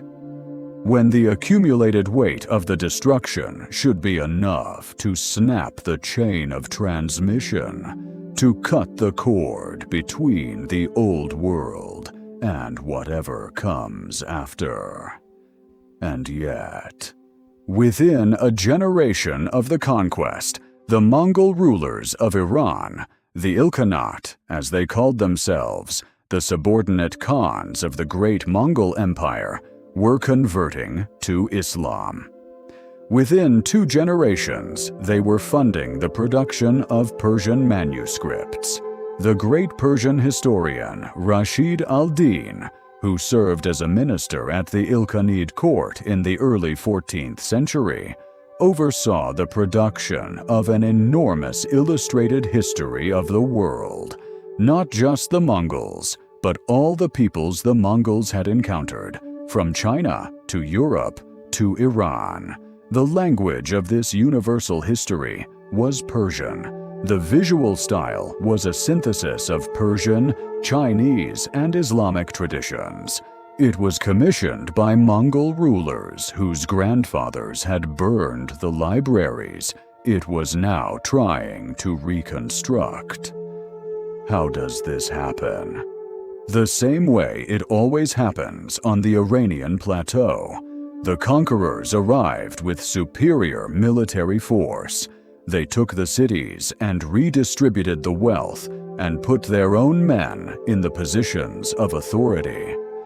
And then they looked around at the civilization they had conquered, and they realized that they were surrounded by something they did not know how to replace: the accumulated depth of a culture that had been building for 3,000 years.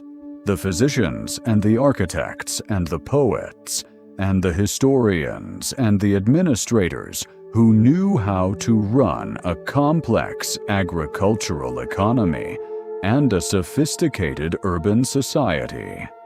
These people were still there, or their students were still there. And without them, the empire that the Mongols had taken would very quickly become something much less interesting and much less valuable than what they had taken it from. So they kept them. They patronized them. They gradually adopted the cultural forms that these people were producing. And the cultural forms, the Persian language, the Persian literary tradition, the Iranian sense of where meaning lived and what stories were worth telling, were not politically neutral. They carried the civilization with them. The Mongol descendants who ruled Iran in the 14th century were, in some important sense, becoming Iranian. not in the sense of abandoning their Mongol identity. They were not doing that, but in the sense of participating in and being shaped by a civilization that expressed itself in Persian, that told its deepest stories in the language Ferdowsi had written in, that organized its most serious thoughts about governance and legitimacy and the proper order of the world according to frameworks that had been developing on this plateau since before any Mongol had ridden a horse. The name Iran appears in their documents too. It is just there, natural as breathing, the name for the world their administration was trying to manage. The pattern that repeated across 1,000 years, conquerors arriving with superior force and finding that the civilization they had conquered was, in some essential way, stronger than they were. Not militarily, but culturally. They entered the Iranian house and began speaking its language. By the time we reach the 16th century, something is about to happen that will give the inside name one more layer of meaning. A layer that survives, still visible, in the geography of religion today. The Safavids. They came from the northwest, from Azerbaijani territories near the southern shore of the Caspian, and they were something unusual, a dynasty that arose not primarily from military conquest, but from a religious movement. Their founder, Safi al-Din Ardabili, had established a Sufi order, a mystical brotherhood of the kind that the Islamic world produced in great numbers, organized around a spiritual master whose disciples sought the inner meaning of the faith rather than just its outward forms. Over generations, this order had grown in influence, in territory, in the intensity of its followers' devotion. And it had moved, gradually, toward Shia Islam. Shia Islam, the tradition that holds that legitimate leadership of the Muslim community after the Prophet's death, belonged to Ali, the Prophet's cousin and son-in-law, and then to a line of his descendants called the Imams, had always been a minority tradition in the Islamic world. The majority, Sunni Islam, recognized a different line of successors. The split between them had been, almost from the beginning, a split about political legitimacy as much as theology, and it had produced centuries of tension, intermittent conflict, and mutual suspicion. A young man named Ismail, the descendant of Safi al-Din, came to power in the early 16th century at the head of the Safavid religious movement. He was young, perhaps 14, and he had the quality that certain young people in dangerous times develop, an absolute certainty about what he was for and an absolute willingness to pursue it. He conquered Tabriz. Then he conquered the rest of what we now call Azerbaijan. Then he pushed south and east across the plateau, and within a decade or so, he controlled most of what we now call Iran, and he declared Twelver Shia Islam the official religion of his realm. This was not a gentle shift. Sunni scholars who would not accept the change were given difficult choices. Centuries of Sunni practice in the cities of the plateau were officially overturned. The public rituals of Shia observance, the commemoration of the martyrdom of Hussein, Ali's son, at Karbala, the veneration of the shrines of the Imams, the practice of specific prayers and specific forms became the official religious life of the new state. Why did this stick? Some of it was force. Ismail's Kizilbash warriors, the red-hatted tribal soldiers whose fanatical devotion to the Safavid cause had made his conquests possible, were not gentle persuaders. The change happened in some places because it was made to happen. But force alone does not explain why, 5 centuries later, Iran is still the only country in the world with a Shia Muslim majority. Force creates compliance. It does not create devotion. Something deeper happened, a genuine taking root of a religious identity that resonated with something already present in the Iranian character, some sympathy for the tradition that centered suffering and martyrdom and the dignity of the defeated that may have found an echo in a civilization that had spent so much of its history being conquered by others. Or perhaps it is simpler than that.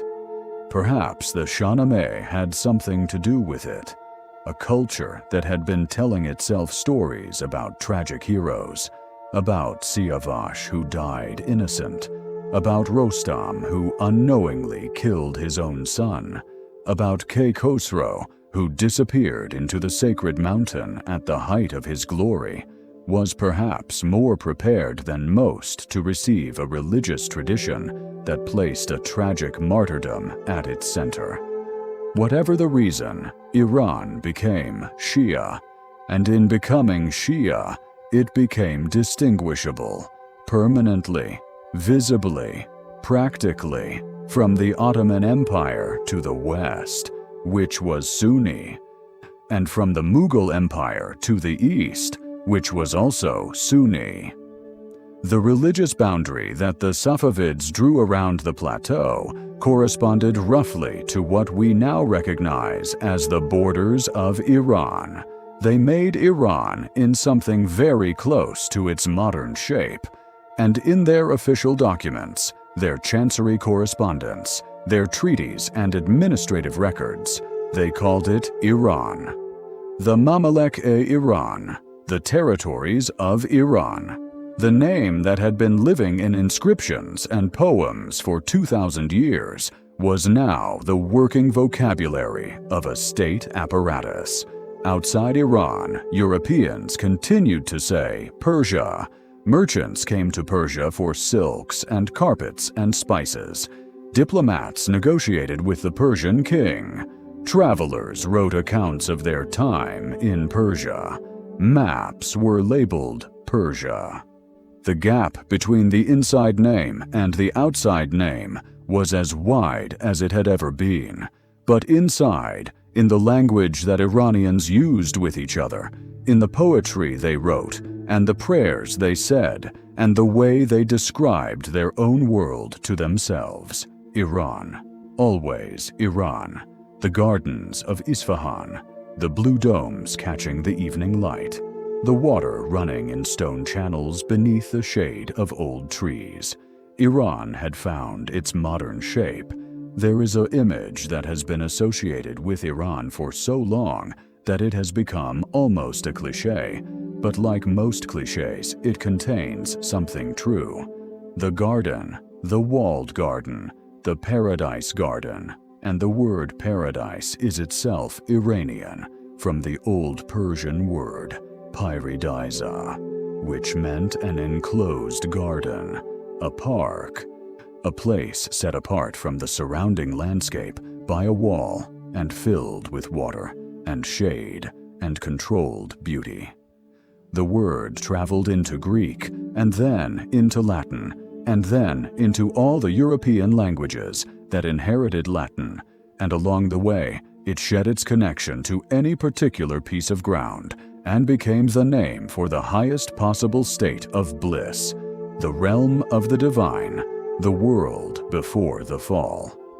But it started as a garden, an actual garden behind an actual wall on the Iranian plateau, where water was precious and shade was precious, and the act of making a beautiful enclosed space was both a practical necessity and a philosophical statement.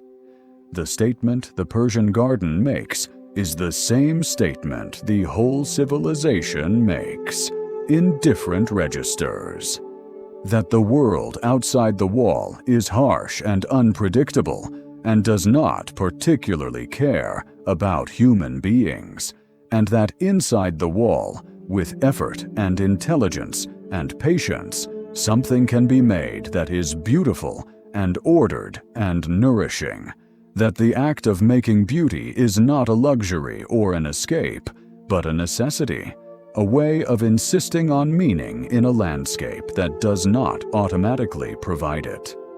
Iranian poetry is full of gardens, the rose and the nightingale, the most famous pairing in Persian poetry, the beloved and the lover, beauty and longing, live in the garden. The garden is where important things happen. The garden is where truth is disclosed and beauty revealed, and the temporal and the eternal touch each other. This is not just imagery. It is a way of thinking.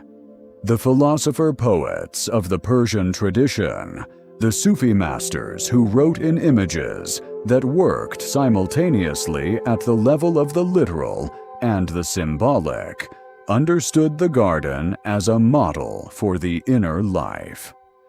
The practice of cultivating the soul was described in the same vocabulary as the practice of cultivating a garden. The careful tending, the patience, the knowledge of what each plant needs, the trust that what is planted will eventually bloom. All of this applied to the inner world as much as to the outer one. And the wall. The wall that separates the garden from what is outside is not a rejection of the outside. The garden does not pretend that the desert is not there. It knows the desert is there. It knows that without the wall, the desert would come in, and the garden would cease to be a garden. The wall is not denial. It is protection, the specific, conscious act of protecting something beautiful and fragile from a world that would otherwise consume it.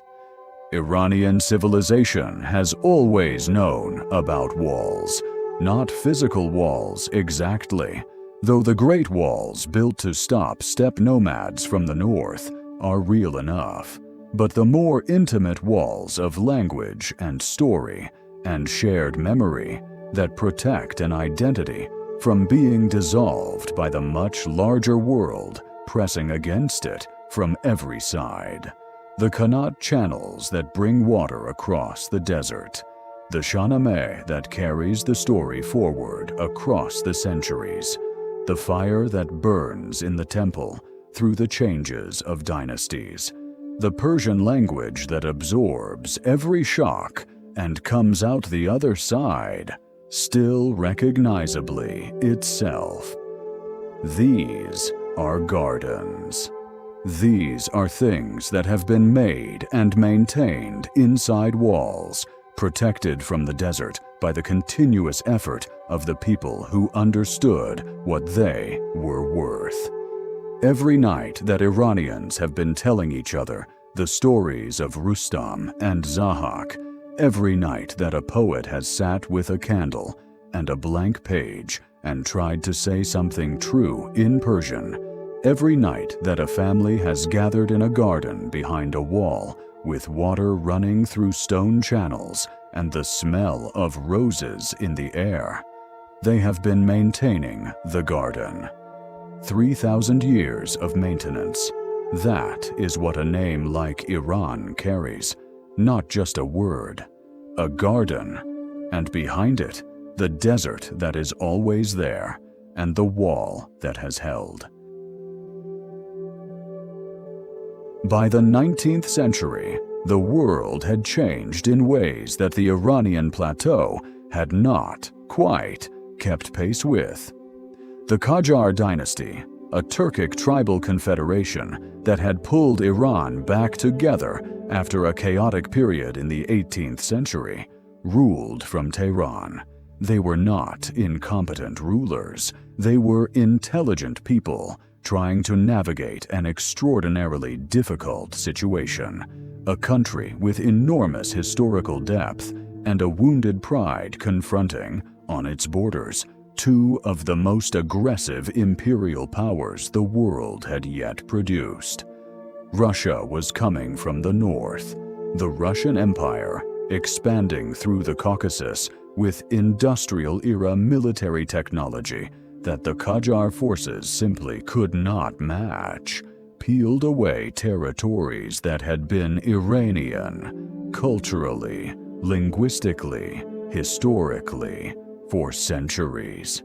Georgia, much of what is now Azerbaijan, parts of Armenia. These losses came in formal treaties, signed with the careful language of diplomacy, but they were amputations. They were pieces of the Iranian world that were simply gone. Britain was coming from the south. The British Empire, anchored in India and projecting power through the Persian Gulf, wanted Iran as a buffer state, wanted it stable enough not to be taken by Russia, weak enough not to be a threat to British interests. The mechanisms of this influence were financial, loans that came with conditions, concessions that handed control of Iranian resources to foreign companies, advisors who were more than advisors. The tobacco concession of the 1890s made this visible in a way that could not be ignored. A British company was given control of the entire tobacco trade, growing, selling. Even the consumption of tobacco was technically under foreign authority, and the Iranian response was extraordinary. A nationwide boycott, spontaneous and coordinated, religious leaders and merchants and ordinary people all stopping together. The Qajar Shah was forced to cancel the concession. Something had shifted. The population had discovered it could act collectively. The question of what Iran was, not the question of what king ruled it or what foreign interests extracted from it, but what Iran actually was, what it meant to be part of it, had become a live political question in a way it had not been for generations. The constitutional revolution of 1905 to 1911 was this question becoming, briefly, an actual revolution. Crowds in the streets, clerics and merchants and intellectuals aligned for once by a common cause. The demand for a written constitution, for a parliament, for limits on royal power and foreign interference. The Qajar Shah, under pressure he could not sustain, agreed to create a parliament, a majlis. A constitution was written. Iran had, however imperfectly, become a constitutional monarchy. The revolution was messy and incomplete and partially reversed by the intervention of foreign powers who were not pleased about the direction it was taking. But it was real, and it introduced into the Iranian political vocabulary something new, the language of the nation. Millat, the people, the nation, Vatan, the homeland. The idea that Iran was not just a king's domain, but a collective possession, a shared inheritance, something that belonged to the people who lived in it, and not to whoever happened to be sitting on the throne. For out of this period came Reza Khan. He was a military officer, the son of a soldier, who had risen through the ranks of a cavalry unit that had been trained by Russian instructors. He was ambitious, practical, impatient with the weakness and indecision that characterized the Qajar court in its final decades. In 1921, he marched on Tehran with a unit of soldiers and took control of the government, not through assassination or mass violence, but through the simple fact of being the most organized force in a room full of disorganized ones. He made himself, eventually, Reza Shah Pahlavi, the first king of a new dynasty, and he named the dynasty Pahlavi, a word that meant Middle Persian, the language of the Sasanians, deliberately evoking the last great Iranian imperial civilization before the Arab conquest. He wanted to modernize Iran. He wanted to make it, in his lifetime, a country that could stand alongside the European powers rather than being pushed around by them. He built railroads and roads and schools and a university and a central bank. He reorganized the army. He secularized the legal system. He imposed Western dress codes. He stripped the clergy of many of the social functions they had accumulated. Some of this was experienced as liberation. Some of it was experienced as violence against things people cared about. Reza Shah was not a gentle ruler, and the story of his reign is complicated in ways that Iranians still argue about. But in 1935, he did something that is not complicated at all, or at least its logic is not complicated, whatever the politics around it may have been. He sent a note to every foreign government and international organization that dealt with Iran. The note said, in effect, "Please stop calling us Persia. The name of this country, in our own language and in our own understanding of ourselves, is Iran. It has always been Iran. The name Persia is a Greek exonym derived from one province that was adopted by Western scholars and mapmakers centuries ago without reference to what we actually call ourselves. We are asking you, formally, to correct this. The governments of the world, largely, complied. Diplomatic documents began to say Iran instead of Persia. Maps were updated, the external name and the internal name, after more than 2,000 years of traveling in parallel without touching, finally converged. There is a question worth sitting with in the dark before sleep comes. What exactly is it that persisted? When historians say that Iranian identity survived the Arab conquest, survived the Mongol devastation, survived centuries of Turkic rule, survived everything that 2,500 years of history could do. What is the it that survived? What is the substance of an identity that can last that long, through that much change? It is not blood. The population of the Iranian plateau has been mixing with neighboring populations for 3,000 years. The Achaemenid Persians intermarried with Medes and Elamites. The Parthians came from a different ethnic stock than the Persians. The Sasanians were from the same region as the early Persians, but were not the same people. The Arab conquest introduced Arab lineages. The Turkic invasions introduced Central Asian lineages. The Mongol conquest introduced Mongolian lineages.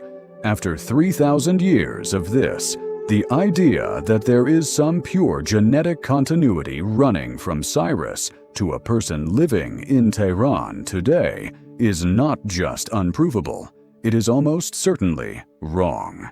It is not religion. The Achaemenids were Zoroastrian. The Arsacids were broadly Zoroastrian. The Sasanians were officially and rigorously Zoroastrian. And then Iran became, over a few centuries, almost entirely Muslim. The religious content of the civilization changed so completely that a Zoroastrian priest of the Sasanian court would have recognized almost nothing of the religious landscape of Safavid Isfahan. And yet, we are comfortable calling both of them Iranian. It is not even quite language, because the language changed too. Old Persian, the language of the Achaemenid inscriptions, is not Middle Persian, which is not the Persian of the Shahnameh, which is not the Persian of Hafez, which is not the Persian of a Tehran newspaper today. They are related to each other, recognizably from the same family, but they are not the same language. A speaker of one could not simply pick up a text in another. What persisted was something harder to pin down, and therefore, perhaps, harder to destroy.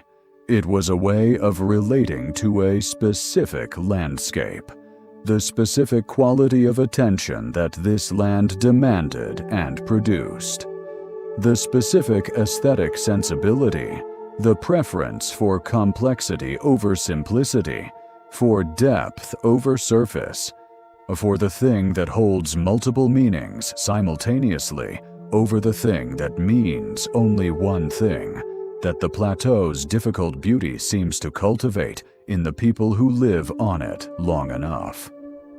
It was a particular kind of story about human experience. Persian literature, from its earliest forms to its most recent, returns obsessively to certain themes: the evanescence of worldly power, the permanence of beauty and grief, the paradox of a self that is both particular and universal, the relationship between the lover and the beloved, where it is never entirely clear whether the beloved is a person, or the divine, or the truth, or all three simultaneously. These themes are not universal, or rather, they are universal in the way that all great literature is universal, by being specific enough to be true. They are the specific universals of this specific tradition. It was accumulated depth. When a civilization has been writing poetry for 1,000 years in a single language, and the poets writing today have internalized the poets of the previous generation, who internalized the generation before that, going all the way back to Ferdowsi and the poets he was responding to, the result is a literary tradition of extraordinary richness and density. Every new thing that gets made in that tradition carries the weight of everything that came before. Every image is aware of its own history, and it was the name. The name is not the least of these things. It is, in some way, the container for all the others. Iran, a word that has been used on this plateau for as long as the people here have been using words to describe where they are. A word that contains, in its etymology, the memory of the first people who called this land their own. A word that every subsequent civilization, every subsequent identity, every subsequent layer of meaning has been added to rather than replacing. When the 1935 decree asked the world to use the right name, it was not asking for a new word. It was asking the world to stop looking from the outside and start reading from the inside. To stop reading the label that someone else had stuck on the jar and start reading what the jar actually says. The jar has been saying Iran for 3,000 years. Now the label matches. The name Iran is not a 20th century invention. It is an ancient word, possibly the oldest continuously used self-designation, still attached to its original territory, anywhere on Earth. From Arianum in Old Persian inscriptions, to Iran in Sasanian rock, reliefs to Iran in the Shahnameh, to Mamalek-e-Iran in Safavid chancellery, documents to the Islamic Republic of Iran on today's passports, the thread runs unbroken, changed in form, deepened in meaning, but recognizable all the way back. What the 1935 decree did was not create an identity. It announced one, formally, diplomatically, in the language that the outside world used to organize its understanding. It asked the outside world to stop reading from the edge and start reading from the center. This is perhaps what is most striking about the whole long story. The outside world was not wrong about what it saw, exactly. The Greek historians were describing real events, real people, real political structures. The medieval travelers who wrote about Persia were visiting real cities with real silk markets and real learned men in the coffee houses. The early modern diplomats who negotiated with the Persian king were dealing with a real monarch in a real palace. None of this was false, but they were all reading from the outside in. They were all starting from the edge that faced toward Europe, toward the Mediterranean, toward the traditions of scholarship and observation that produced Western historical consciousness. And from the edge, you see different things than you see from the center. From the edge, you see Persia, the province that became the dynasty. The dynasty that built the empire that fought with Greece and Rome and Byzantium, the exotic other, the eastern opposite of the western self. From the center, you see Iran, the plateau, the Qanat channels, the fire temples burning through the night, the oral poets circulating from court to court with stories of Rustam and Zahak, the Shahnameh being copied in a Mongol-controlled scriptorium by a scribe who does not quite understand why this poem matters so much to the people around him, but who has been commissioned to copy it carefully, and so copies it carefully. The word Eranshahr, the realm of Iran, passing from Ardashir's coins to Shapur's inscriptions to Ferdowsi's verse to Safavid administrative documents to a formal diplomatic note in 1935. The thread. There is something quietly reassuring about this story. Now, if you let yourself feel it, not reassuring in a political sense. The history of the Iranian plateau includes plenty that is not reassuring at all. Invasions and wars and famines and the slow grind of injustice that all societies produce in their various ways. But reassuring in a deeper sense, in the sense that identity is more durable than it looks, in the sense that a civilization can absorb enormous amounts of change, can be conquered and converted and linguistically transformed and economically dominated and ruled by foreign dynasties for centuries, and still emerge with something essential intact. The essential thing is not a fixed content. Iran changed. It changed profoundly, more than once. The Iran of the Achaemenids would be barely recognizable to the Iran of the Safavids, which would be barely recognizable to the Iran of today. What persisted was not a static essence, but a continuous process, a continuous negotiation between what was inherited and what was new, between the past and the present, between the inside name and the pressures coming from outside. Every civilization that survives long enough has to learn this negotiation. Most of them don't survive long enough to need it.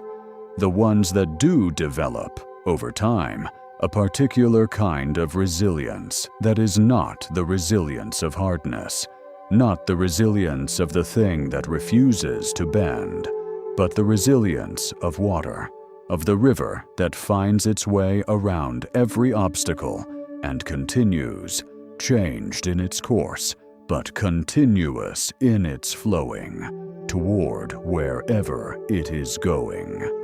The Iranian plateau and the people who have lived on it for 3,000 years found this resilience. They found it in language, Persian, flexible, and deep enough to carry the weight of every new configuration of the world.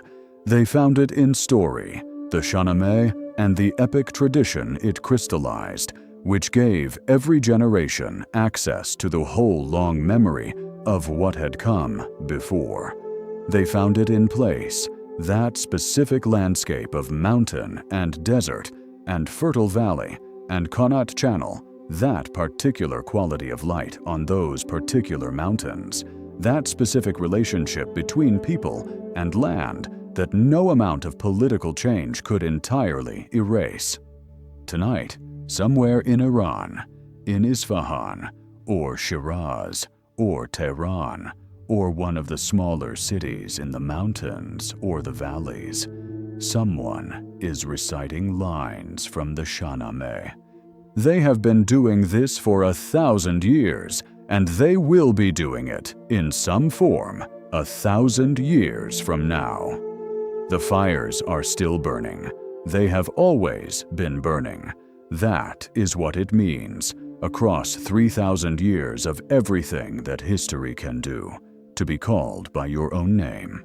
Sleep well. The thread holds. The thread holds. Sleep well. There is a thing that happens when you follow a story this far back. The usual categories that we use to organize history: the rise and fall of empires, the succession of dynasties, the march of civilizations across time, begin to seem a little small, a little too tidy. Real history does not move in clean arcs. It moves the way rivers move, with bends and backwaters and tributaries that join from unexpected directions and occasional floods that change everything. And then, when the flood recedes, something that looks much like what was there before. The story of how Persia became Iran is not really a story about a name change. It is a story about the difference between what a civilization looks like from the outside and what it is from the inside. About the gap that opens when the people who write the history are different from the people whose history is being written. About what gets lost in that gap and what persists despite it. The Greeks who named this civilization Persia were intelligent, curious observers. Herodotus, in particular, was a genuinely remarkable thinker, one of the most important in the ancient world. He was not trying to erase the Iranian self-understanding. He was simply using the vocabulary available to him, looking from the direction he was looking from, naming what he could see. What he could not see from where he was standing was the inside name, the name that had been in use on the plateau for as long as people there had been calling it anything, the name that appeared in the royal inscriptions, in the fire temple prayers, in the epic cycles recited at court, in the quiet, private self-description of people who knew where they were from. And so the outside name became the name that the world knew. And the inside name continued living, as inside names do, in the space that the outside world could not quite reach. This happens more than we usually acknowledge. The history of the world is full of civilizations known by names that are not their own, given to them by neighbors who saw them from the edge, who named them for the first piece of them they encountered, who froze a provisional description into a permanent label. The story of Iran is unusual, not because this happened, but because the inside name survived long enough and persistently enough and with enough official support, eventually, to correct the record. Most inside names do not survive that long. They get replaced, slowly, by the outside names. The people who are called something else for long enough sometimes begin to call themselves that too. The outside name seeps inside. The inside name fades. That did not happen here. And the reason it did not happen is the reason this whole story is worth telling. It did not happen because of the depth. because of the 3,000 years of accumulated literature and theology, and aesthetic sensibility, and the specific relationship between this people and this land. Because of Ferdowsi, who spent 30 years making sure the old stories were still available in the new language. Because of the Sufi poets who embedded the Iranian sensibility so deeply into the Persian language that you cannot fully think in Persian without thinking in ways that this specific civilization has shaped. Because of the fire temple priests who kept reciting the prayers in Avestan, even when no one outside the temple was listening. Because of the generations of ordinary families who told their children the stories they had been told, and those children told their children, and the chain held. The depth held the name, and the name held the depth, each one protecting the other. In the end, the 1935 decree was not a political act, or not only a political act. It was a recognition, an acknowledgement that something which had always been true had been, and for a very long time, obscured by the way the outside world was telling the story. The inside story had a different name for this place.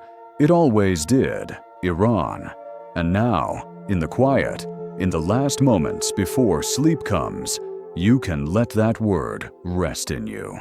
Not as a political fact or a historical conclusion, but as what it actually is, an ancient sound made by ancient mouths, naming an ancient place that has been here under its own name for longer than almost anything else on Earth. The mountains are waiting for dawn. The water is running beneath the ground. The name holds. And now we are nearly at the end of the long road. The diplomatic note has been sent. The maps have been updated. The world has, more or less, learned to say Iran instead of Persia, though the old name lingers in certain places. In the name of the Gulf. In the name of the language, in the word Persian on carpet labels and cat registrations and museum display cases. This lingering is not a problem. It is just the way names work. They carry their history with them. Persia is not wrong as a word for the culture, for the literature, for the accumulated aesthetic achievement of this civilization. Persian poetry and Persian art and the Persian carpet are what they are called, and what they are called is what they are. The language of the plateau is Persian. The civilization's highest expressions are Persian, but the country is Iran. The people are Iranian. And this, finally, after 3,000 years of the outside world calling them something else, is what the outside world says too. There is a satisfaction in this that is worth holding for a moment before sleep.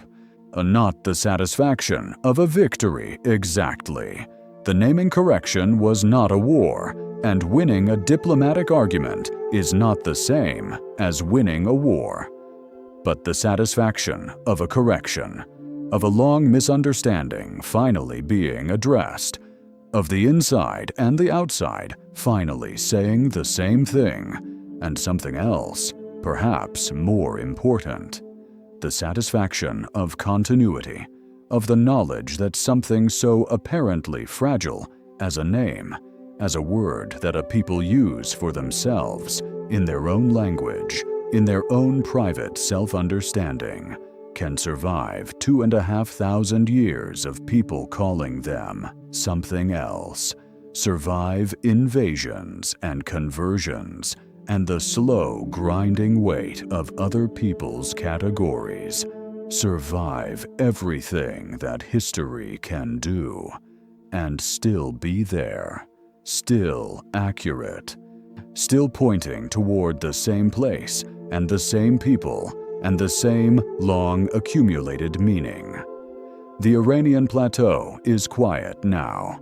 The mountains are doing what they always do, waiting for dawn, the way they have been waiting for dawn for longer than human memory reaches.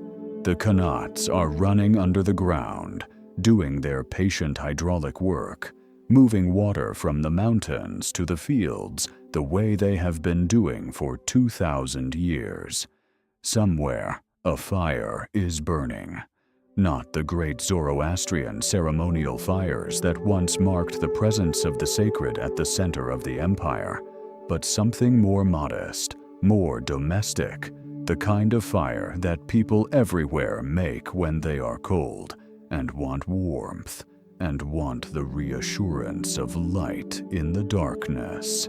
The name Iran glows above it all, familiar and ancient, and finally, after everything, acknowledged. The thread holds. Sleep well.